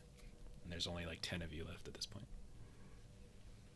I agree that every individual who passes on deserves a proper burial, but we may want to discuss if we want to go with them and help with the avenging, or what we would do instead. Oh, we should. I asked that to Irving. What was the question? Are they going to bury or burn him, or just leave? The stem will take him. Okay, so she'll go along with the group. When you hunt down the 3 that are leaving, they will turn, and you can tell from their facial expressions you are not welcome to go with them. Okay. Well, I meant with like whenever Irving leaves, she'll probably... You see Irving is grouping up with some of the other blue betters that got called guilty, and he looks at you and he says, you have to find your own way. This one, and he kind of looks over at Sylvester, has shown no desire to honor and respect our ways. He will not be amongst our party. Good luck to you. And he and a few of the others leave, and now there's it's a handful of other folks here. Are they all leaving in the same general direction? They're going in different. They're all leaving out the gate, but you can see some of them kind of spread and go off in different directions.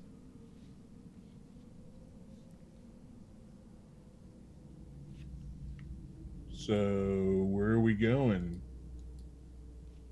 No one seems to want the company of outsiders. You can see that one of the others, the younger guy with the kind of neatly parted hair, comes up. He's the one who was blaming the Bluebetters the whole time. You don't want to go with him anyway. They're just a bunch of oh God, just rickety, useless folks. They got us all in this mess. They'll probably be the first to fall. You don't want to be with them at all.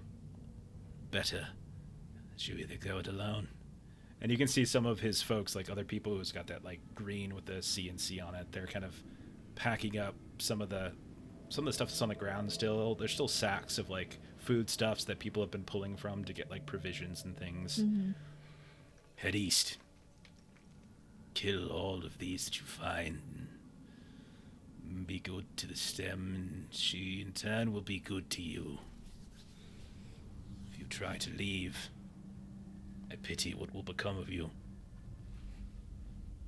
Ixis will pull out that sample of bark that she had grabbed from the tree, and just ask, what causes the trees to be made of this substance? It's just wood. It's blackwood. But you have blackwood where you're from. I don't. It grows at the site of great death. Where did you find this? At the dead mill, when we were in search of him. Many years ago. You'll forgive me, I'm not as old as Irving. My history lessons are limited. Many years ago, one of your northern companies in their arrogance came down here to set up shop and cut through the wonderful groves that make up the stem, and cared not to listen to the warnings of those locals who urged him not to do such a thing. All of them swallowed up, eaten. And now their faces forever echo in the trees, and their bones help make the soil fertile. So, and he looks over to Grants, if you choose not to believe in such silly superstition, I shall look forward to visiting the site where a beautiful blackwood grows from your corpse. Good luck to you all. And they kind of start packing up and leaving as well. Nellie's gonna grab some whatever's left over. Yeah, you can get a couple days worth of rations and turnips and things. At this point, there's not many folks left. There's just that ugly red-headed gnome who's kind of all by herself. And she just sort of is looking dumbfoundedly around. Of those that left, you saw a contingent of Bluebetters, you saw a contingent of the crows, a contingent of the Pidgeleys. This is the only one though that has any kind of recognition of the sweet genes, the kind of the reddish plaid. She's the only one left, and she was the only one chosen, cursed in this manner. I'll see if she wants to party up. She kind of frets a bit.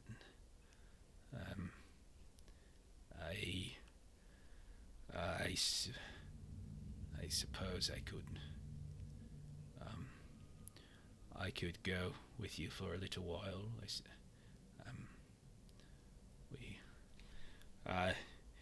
Sure, we can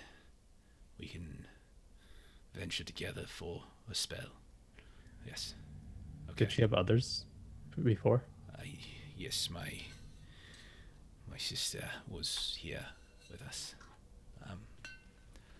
But she left. she was not found guilty, as I was. It's my fault, though. I was injured, and instead of continuing to fight, I hid in behind the wagons. I should have fought more. I should have stayed out there. I should have gone looking for him. I should have done 100 things differently. I brought this on myself, as you all have brought it on yourselves. Whatever you have done to warrant this. I haven't lived the best of lives. I've stolen. At times I've squatted. I should have learned from those mistakes, but I didn't. And now I shall pay for them as the stem sees fit. Where we Have you been through one of these such rituals before? I've not seen its like. I've only heard stories. This is the first I've ever been present at them. She shows eerily at the time of his death. You bring his body back and she's here, waiting for you. Eerie. She is. Do you know what such event caused her to appear last time? Even if you weren't here, what were the stories? There was a war of sorts, battle between the Crockers, the Crows, and the Blue Betters, fighting over a land not quite harvested. It wasn't even their land, it was the Pidgley's land, but they had to leave it before the season change, as is our way. And the Blue Betters and the Crows fought, and 30 or more died, and she arrived. And did she seem to mete out justice in a way that matched people's actions during that time? I can't say. I wasn't there. That's what I've heard. But I know all of you are new. All of you are outsiders. You've gotten caught up in this, but if you were marked, it was because your soul is marked as well. There is a darkened part to it. And although it might not have been any one specific action that you took or did not take in the hours leading up to his death, it is something from your past that likely she sensed. I don't doubt the accuracy of her judgment in my case. I am interested in what I can do to It's good that you can accept overcome this. I will tell you that you will most likely not live more than a fortnight or a month, perhaps a season. Off into the wild, we are looking for them. Those that did this, those that got through him. And we kill all we can find. We have fought them before, but never so organized. This one says generals of some kind. Thank you for the raid, friends who roll dice. Appreciate that. This one says generals maybe. Normally they're just scattered ghouls and cannibals. Friends who raid channels. Thank you very much. Where's the tip of the cap? Oh, where'd you get those unicorns from? Are those unicorns? Yeah, I unlocked them. Aw, those are great. Yeah. Yeah, but I have top hats. So. I don't have those yet. Yeah, subscribe to our channel. You might be able to get them. I mean, pay me more money, and then maybe you get. Thank you for raiding. I hope you all had a good game tonight. We're got a little bit of time left on ours.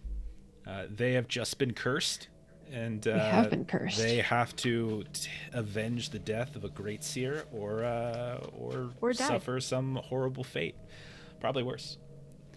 But yeah, she just kind of talks a little bit about how they came in such force and greater numbers and organization. This is not how they attacked. Like they're just scavengers, people gone mad, creatures gone mad. Is anyone over by the Great Seer or looking at the Great Seer while this is happening? I would say Nelly is. You can see that there have been sprouts of grass and vines that have begun to blossom underneath where his body lays in the courtyard ground, seeping up between the cobblestones that are the residue left from when this fort was active. Slowly, but you can see they're beginning to grow. Okay. She would ask, do we know her name? Tula, Sweet Jean. I would ask Tula if you know if another Great Seer will be born. The process for selection, they tend to take time, but one will manifest, yes. One will. And Nelly will just kind of nod, and then but not until vengeance has been taken, where all those cursed have fallen. Whichever comes first. But welcome anyway. Better late than never. Yeah. Yeah.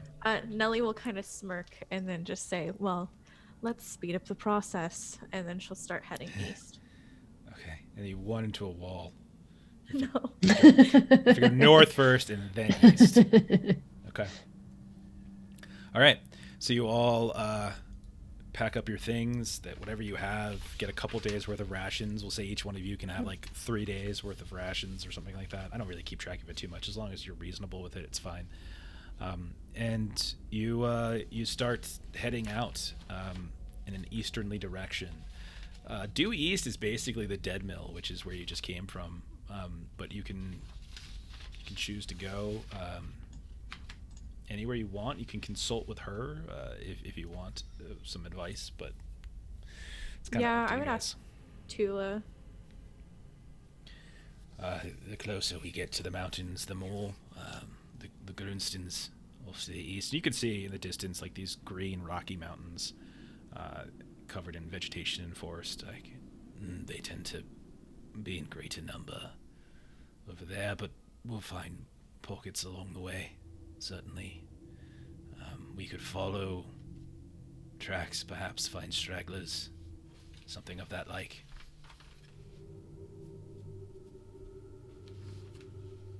Yeah, let's head like northeast towards that lake and all that stuff. So like the mill basically that little house that's due east? Is that the mill? No, it's like more. Yeah, where you pinged is about where the mill is. So let's head. It's about past, 5 miles away. I say we head past the mill towards the lake that direction, with the, like due northeast. Okay. I mean, just don't forget that like there's stuff I put on the map. There's stuff that I'll add to the map as we go, as we discover things in the sort of semi-hex crawly nature of this campaign. All right, so let's assign some roles here. Who wants to be the navigator here, the guide? It's gonna be. I think it's probably best for me. Whoever does it will get an assist from Tula. So you can assist that. Who wants to be in charge of camping and scout, and making sure that you find places to rest at night? Who's doing that? Wilderness travel roles. We're gonna modify it a little bit, but like it's basically the same. Who wants to do that? Looking for somebody with ranks in survival. And if no ranks in survival, then at least a decently high, what's it called? A decently high Perception. Thank you. I have Perception. 46. No ranks. Yeah, I have 45, no rank. Both of them are higher than me. Okay, 46 to 45. That's really close. Well, I also have survival. I guess I can't do 2. It's more fun if we split up the roles. Don't hug everything, Justin. Yeah, jerk. I mean, I got this covered, y'all. I'm Balrog. I have all the powers. Okay. All right. So, and then who wants to be the scout? We're looking for stealth. I'm just useless, but I can do that one. You're the healer. You're useful. Yes. But we're looking for stealth, or if you don't have stealth, somebody with a high agility score. 42. 37. All right. I'm better than somebody else, I think. Okay. So why don't you all go? So why don't Sylvester, you go ahead and make your navigation roll. This is just going to be routine as you're in fairly flat land for now. Easy. So routine navigation test. Holy moly! He is struck by lightning right then and there, and you are put out. And I ascend to a greater survivor. Oh, rat farts, and then you're struck by lightning. That's great. Okay. So that'll make rolls for whenever anybody else is do their roll checks one step easier. So instead of routine for the rest of you, it'll be easy. All right, so you start. I'm gonna pull off the map again. So you start heading in an east-northeasterly fashion, sort of towards the forest, off like a much thicker forest, towards the lake itself. The searching in the morning, the various rituals and such in the morning, all of this took a decent part of the day, but you manage. You could probably manage, especially with how easy and how expert of a guide Sylvester is, especially with Tula up front, kind of giving him some kind of advice on like different places to go, things like that. At a certain point, Grants, you hear something off to the south.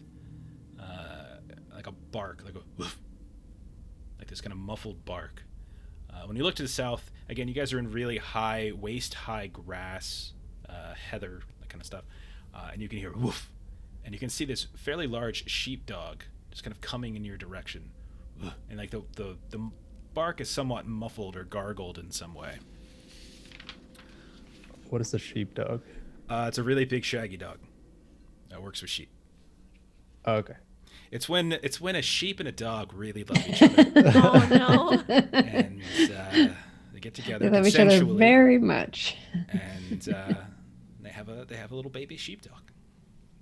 Justin, see if you can train it and be our companion. Sometimes we call them mutton. Yeah, mutton. Because sheep. And you all step in a pit and die. Hey, look at that! Well, he addressed it to Long, so I don't know if I was able to. GM tip: when one person has been quiet for a really long time, pull them back into the game by targeting them directly. Okay. And that's GM tips with Jeff. Not that I'm very good at it. Can I? I guess I'll try and. No. I'm gonna let Grants. What do you want to do? All right. Let him deal I'm with gonna it prepare for. Literally comes running up at you. And you're a small gnome, and when it gets really close, it's bigger than you, and it just immediately jumps up with these big paws, knocks you down, and you can see it just begins licking your face. Oh, come on, boy! And it's I'll start covered playing with it. Yeah. You can see its shaggy, kind of off-white fur is just covered in matted in blood. Oh. Did I forget to mention that? Did I? Yeah. It was cute, and then it was not. Bury the lead on that one a little bit. Yeah. I'll see if I can start playing with it. See, get it to lead me where it came from. Okay. Do you have handle animal? Heck no. Okay. It's already fairly favorable towards you. But I'll let you roll a trivial. So I'll let you roll a trivial handle animal, but flip the fail since you don't have it. Yeah. That's fine. If you want, Sylvester, I suppose, can aid you since he's got a skill in it. You got it, friend. Actually, I don't know if you can because you don't have. How would flip the fail work that way? I don't know. Just roll the damn check. We'll figure it out as we go. No good. Okay. So you try as best you can to get it off you, and it won't. It's just still on you, but it's just licking your face, kind of absolutely covering you up. And as you're doing so, it's like kind of coughing a little bit, and then it coughs up, which you think at first is like a fur ball, and it is. But you also see it appears to be a finger, kind of gnarled up, and it's just right all over your face. All right, someone get this thing off me. And so Do now you think Sis will Sylvester come around and just try to pick it up? Sure, you can pick it up, and it's not an angry dog, but it's very big.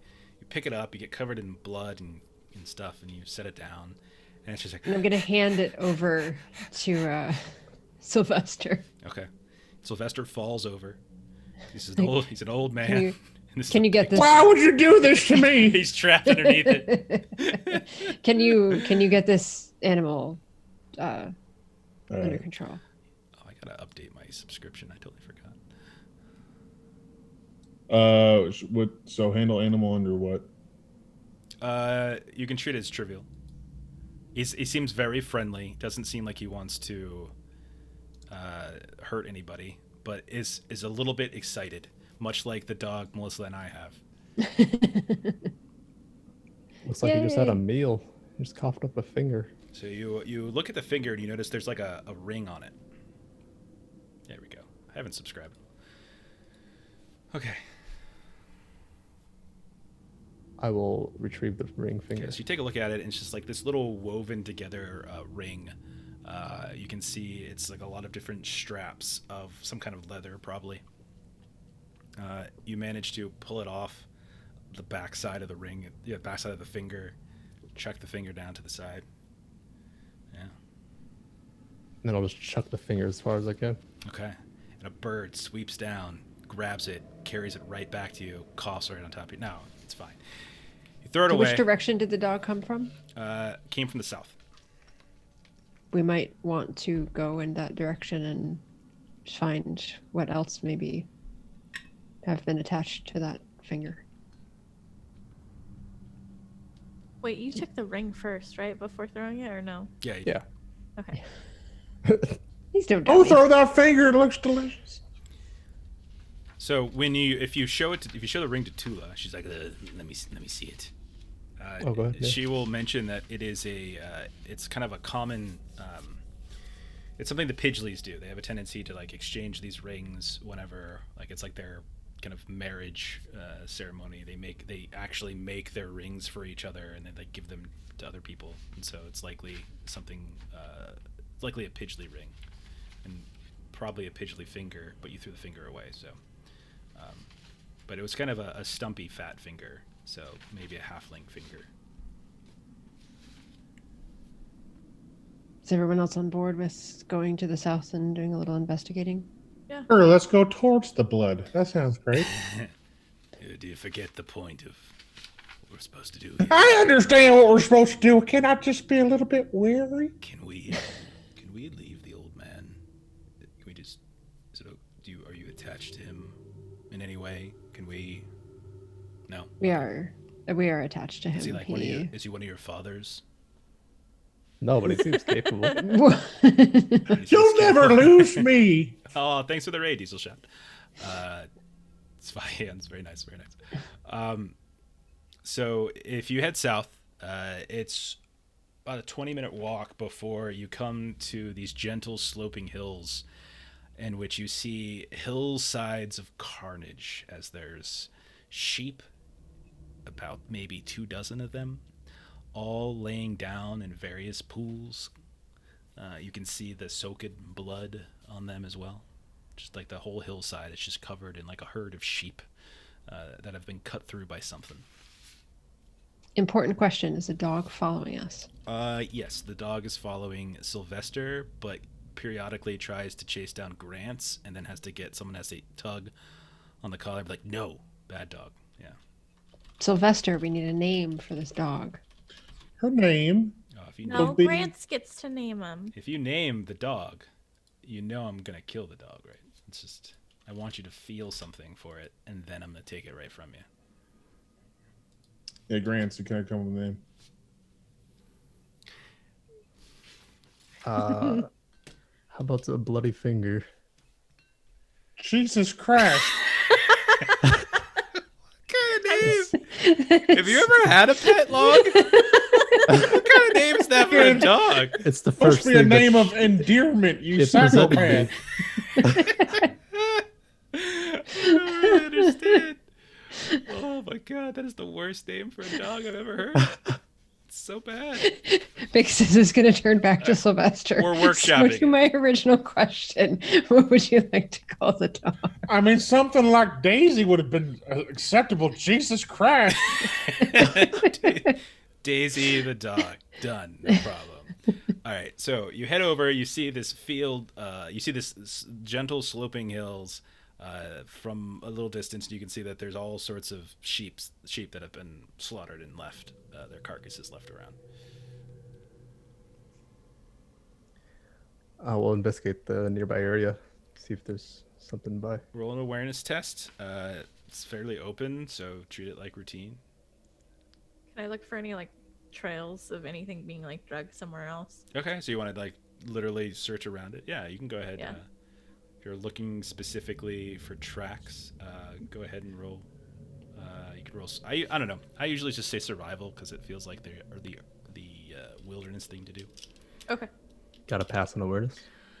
So you notice that in addition to the bodies of the sheep, it does appear that there is the remains of another individual that is not a sheep. And when you inspect the body, it looks to be a ogre.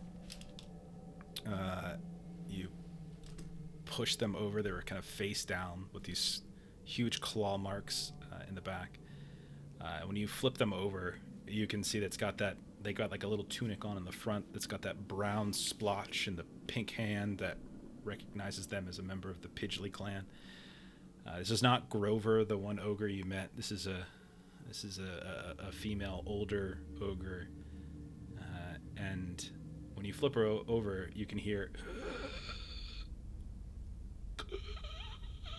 a little gurgling in her throat as she's trying and struggling to breathe. Her face has been has kind of got patches of dirt and blood kind of matted against it, so she's having trouble seeing. Is she missing a finger? No. Big sis, she looks like she's still breathing. I'll try and stabilize her. Okay. I'll assist. And clean her up. Okay. So go ahead, and she's grievously, so this is going to be challenging, but if you want to, you're not really sure how long she's got, so I'm not sure if you want to take time on this, so just treat it like challenging. Expend a bandage, and roll your assist die, Big Sis, for him. Roll an extra d10.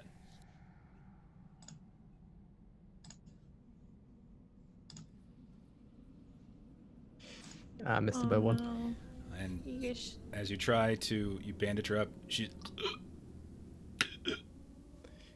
just stops breathing, and unless you want to use a fortune point. Nah, she did. And she dies. She passes. Nah, she did. Wow, cold-hearted. Amen. I don't know her. I don't know if I can. I don't think I can give out corruption points for somebody For not using a fortune point. Adam even just gave you 100. Oh, to reroll. we got. Can I reroll my assist? Sure. Go ahead. All right. It's gotta be a 2. Or 1. Oh no. Or another 5. This woman was meant to die. Well, there goes all those notes I had for her. Could they have just like flipped it and just had like instead of rerolling the assist die, just have her try to heal? They could have, but that's not what they did. You guys are killing me. I'm so tired of retconning stuff. No. So she passes. I'm just asking for in the future. In the future, I mean, like a Big Sis, I think has a sec. You have 2 skill points, right? Yeah. Mm-hmm. So I think if you're looking for the most optimal combo, Big Sis is the one rolling the check, and Grants is assisting. Probably, yep. I would guess, unless he has a demonstrably higher stats. Oh no, mine's pretty low. Yeah. It's only 36. Okay. Oh man, that is low. Okay, so yeah, mine's 44. No, you don't see any signs of a halfling that might have been attached to this finger, but you do see this ogre body and all these different sheep around. And we are noticing that the bodies are here. I will retcon anything for bits. If you want to say, look, if someone wants to give me 10,000 bits right now, we'll say the Holy Roller is alive and swoops in on a white unicorn, hair flowing in the wind. My God. I'm cool with that for 10k bits. Let's do it. But yeah, this is what you see. So my observation is that, compared to what we saw before, where there was death and destruction and a lot of the bodies were taken away, here we see death, but we seem to see the bodies are still here. So as you're looking around, someone explains it to you that like Tula, she says that the Pidgeleys have a tendency, like they're most known for animal handling. They're very good with livestock, and so they're just like everybody else with nomadic. They're roamers that go around the stem, but they tend to have large herds of sheep. Sometimes they also do the same thing with cattle, but less so. There's plenty that are goat herders, and so usually they move in small packs of about 5 or 6 people, something like that. She's not one herself, but they all kind of know each other. The Sweet Jeans tend to be the one that you're speaking to. Likely she's probably told you along the way, like the 4 major clans all kind of do something a little different. The Sweet Jeans are usually pretty easygoing. They like make booze and they grow devil weed and stuff like that, and so they're kind of friendly. That's what she's part of. They get lit. Yeah, a little bit. And the Pidgeleys are kind of, they trade livestock and stuff like that. And so everything's kind of, they kind of work together in this area. But it's not likely that there's only one person. So more than likely there were probably 4 or 5 other people that were here. As you're scouting around looking, Grants, Nelly, you don't see any signs of anybody else. Nelly, did pass my survival. Nelly, you do see tracks. Cool. You do, in fact, see tracks. Very scattered. Sometimes it looks like it's a person walking on 2 feet. Sometimes it looks like it's an animal running on 4. It's hard to tell specifically. It's a little bit of both, in fact. But that jives with what you saw last night when you were getting attacked. Yeah. Also, I would say off to the west, you can see the sun's going down, and you probably only have maybe about an hour or more worth of light. Is there a building nearby? No, the closest building that you can see would be the dead mill. That's probably another hour and a half or so to the south.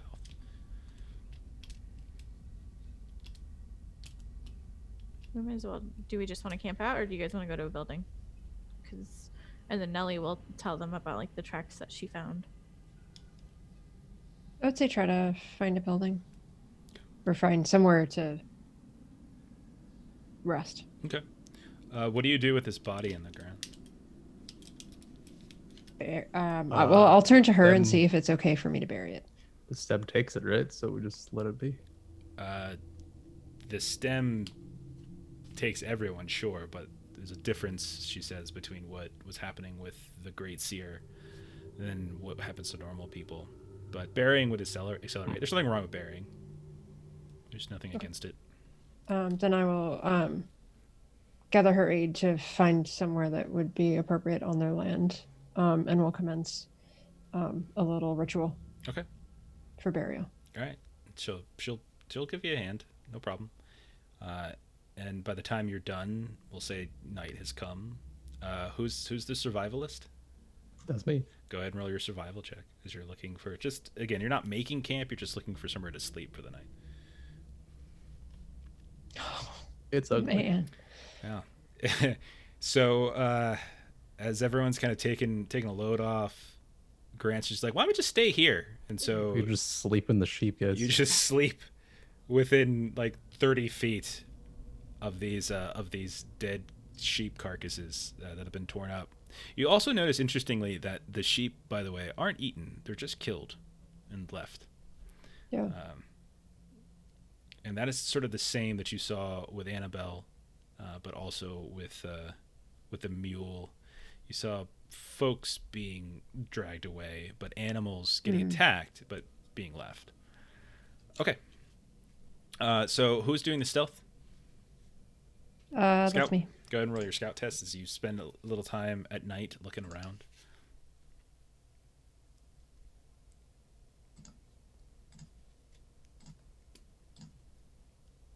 Woohoo! Okay. You notice very early on as you finish the burial of this ogre, you take some time to start looking at the perimeter of this hill, looking for any signs of activity. And after the sun goes fully down, you start to hear something coming from the east. You hear this, like this kind of snarling in a way. and you hide behind a small hedgerow, just naturally grown and bushy. And you look over, and you can see that there are about 6 of those creatures that were attacking you on the road, and a small swale between these 2 hills to the east. And they seem to be gnawing away, eating, ripping through something. You're probably a couple hundred, maybe 200 yards away from your camp. It doesn't appear that they've noticed you. There's about 6 of these things down here. How many of them are there? 6? Sorry, you just said 6. Okay, so I think there's 6 of them. I had the question in my head 100. before you finished.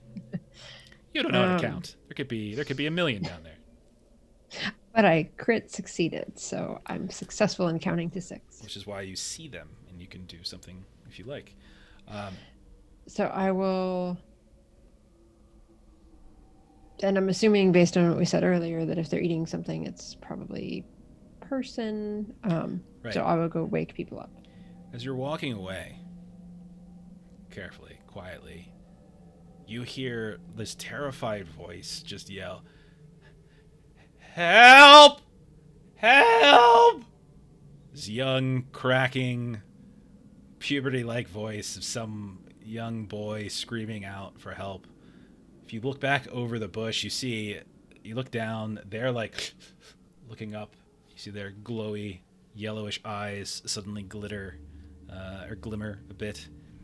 And one of them darts off a little bit to the north, and you're going to track it with your eyes as best you can. Tons of starlight.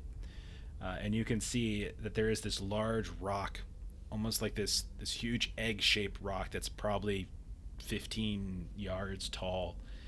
And it's trying to claw up the sides of it. And when you listen close and you hear the "Help!" it seems to be coming from the top of that rock. Okay. And that's what we'll start up with next week. Did you guys hear something? Must have been the wind. No, go back to sleep. Go back to sleep. All right, let's close that down. All right, so what you all don't know is that's just Sylvester's sleep apnea acting up. It's just the sound it makes. Let's see. Corruption. Anybody loot some corpses and shit tonight? No. Sylvester was moving around a bit. Oh yeah, he was. I guess. Take 2 points. Grants. I'm gonna say. Let's see. Thank you, Adam. Yes. Thanks for hanging out. There's a giant rock here. If you tune in, if you can watch our next Heart episode, I have a bunch of rock stuff in the next one, just for funsies. It was on the brain when I was prepping, so. So let's see. I'm trying to think of anything else that I would have decidedly given anybody stuff for. Getting cursed. Shitting on their religion. Yeah, whoever was shitting on their religion, take 2. That was Grant's, I think. Yeah. Like, you stupid. Didn't Sylvester You stupid local yokels. I wasn't insulting. I was just taking advantage of the meal they provided to me. You could take 2. That's fine. It's not terrible. Not the worst thing to do. It's just insulting. Anyone do anything super selfish tonight that you think would be deserving of corruption? Don't think so. Mm-hmm. We could have saved him if we didn't sneak. No, there's nothing wrong with sneaking. I don't think there's anything wrong with sneaking. It's fine. Well, you'll have to catch the VOD there, Adam. That's what you have to do. You have to go over to the YouTube channel and take a look at Hard episode 5. I mean, we didn't look around for all of the rest of the blue people. No, it's okay. I mean, you guys did help search. I don't think you did anything. I think you helped search, and you did scavenge some stuff from some dead people. That's a little dicey. And you were very, degrading towards these people's, these locals' beliefs. I think that's good enough. So let me roll that die. Rolled a 6. SO. I got to remember that command. Thank you very much for that. Okay. Did anybody complete their personal missions? I did. Oh, yeah? What was your personal mission? 2 of them. Offer assistance to one of the clans and learn something of the stem. Okay. What did you learn of the stem? All about the discussion about what happened with Deadmill. Okay. And how all of that happened. History of Deadmill. Good. Anybody else? Does this gnome have status at these parts? Sure. She did. Now she's just kind of an outcast, but we'll say she did. But yeah, Tula, she's anybody who is at this place is probably somewhat high ranking within the clans, either like on an elder council or something like that, or just highly respected. Those are the folks who sort of show up to these places. It's kind of, they do the politicking and things while trading. So mine was good. Mine was protect someone from certain death. I counted that as last week. You did that, him. Yeah. Learn something of the stem. Would you say like the whole ritual that we went through in watching as the Great Seer, got redeemed, I guess, reclaimed, or no? I know Grant's passed his test for that, so I'll give him credit for that, for like knowing that they were getting cursed. So you learned that this was like a process of getting cursed. Were you in the conversation about how a new seer is chosen? The one where like she said it'll be chosen at some point once. Yeah. Okay. I asked. I'll give you credit for that. Yep, for sure. Sweet. And Sylvester, what do you got? Did you? No, because my thing's about following a trail, and you just couldn't find one. Yeah. Find one. Did you discover either of the bodies? The first one I did, yeah. All right, I'll give you credit for that. Okay. Oh, okay. All right. So all of you will get. We'll go 150 for the session, and then if you completed your quest, take another 100. Cool. And that's it. Okay, so let me close it down then. If you want to watch those, let's see who's playing. Melissa's playing, Longley's playing, Ash is playing tomorrow at 6 Pacific, 8 Central, over on twitch.tv/the Lollygaggers. We're playing a little one shot of this new game that we've been messing around with called Heart. So you can come check us out. On this channel on twitch.tv/Zweihander RPG tomorrow night at 9 Central. I believe it's Kobolds this week, so I think Chuck and the Defenders of Kobold are continuing their Bloody Marches campaign. So you can watch us for like an hour, and then you can switch over and watch Chuck when he gets started with that. Let's see. Then next Monday, you can go get our podcast. And actually, you can just go get our podcast now, because there's like a bunch of episodes that you could listen to right now for Adventures in Lollygagging. It's more Zweihander, so if you really like Zweihander, if you like hearing us do stupid things, go download that podcast, because it's literally all of us doing stupid things, except for Justin, because he doesn't want to be in the podcast, because we're in a different podcast together.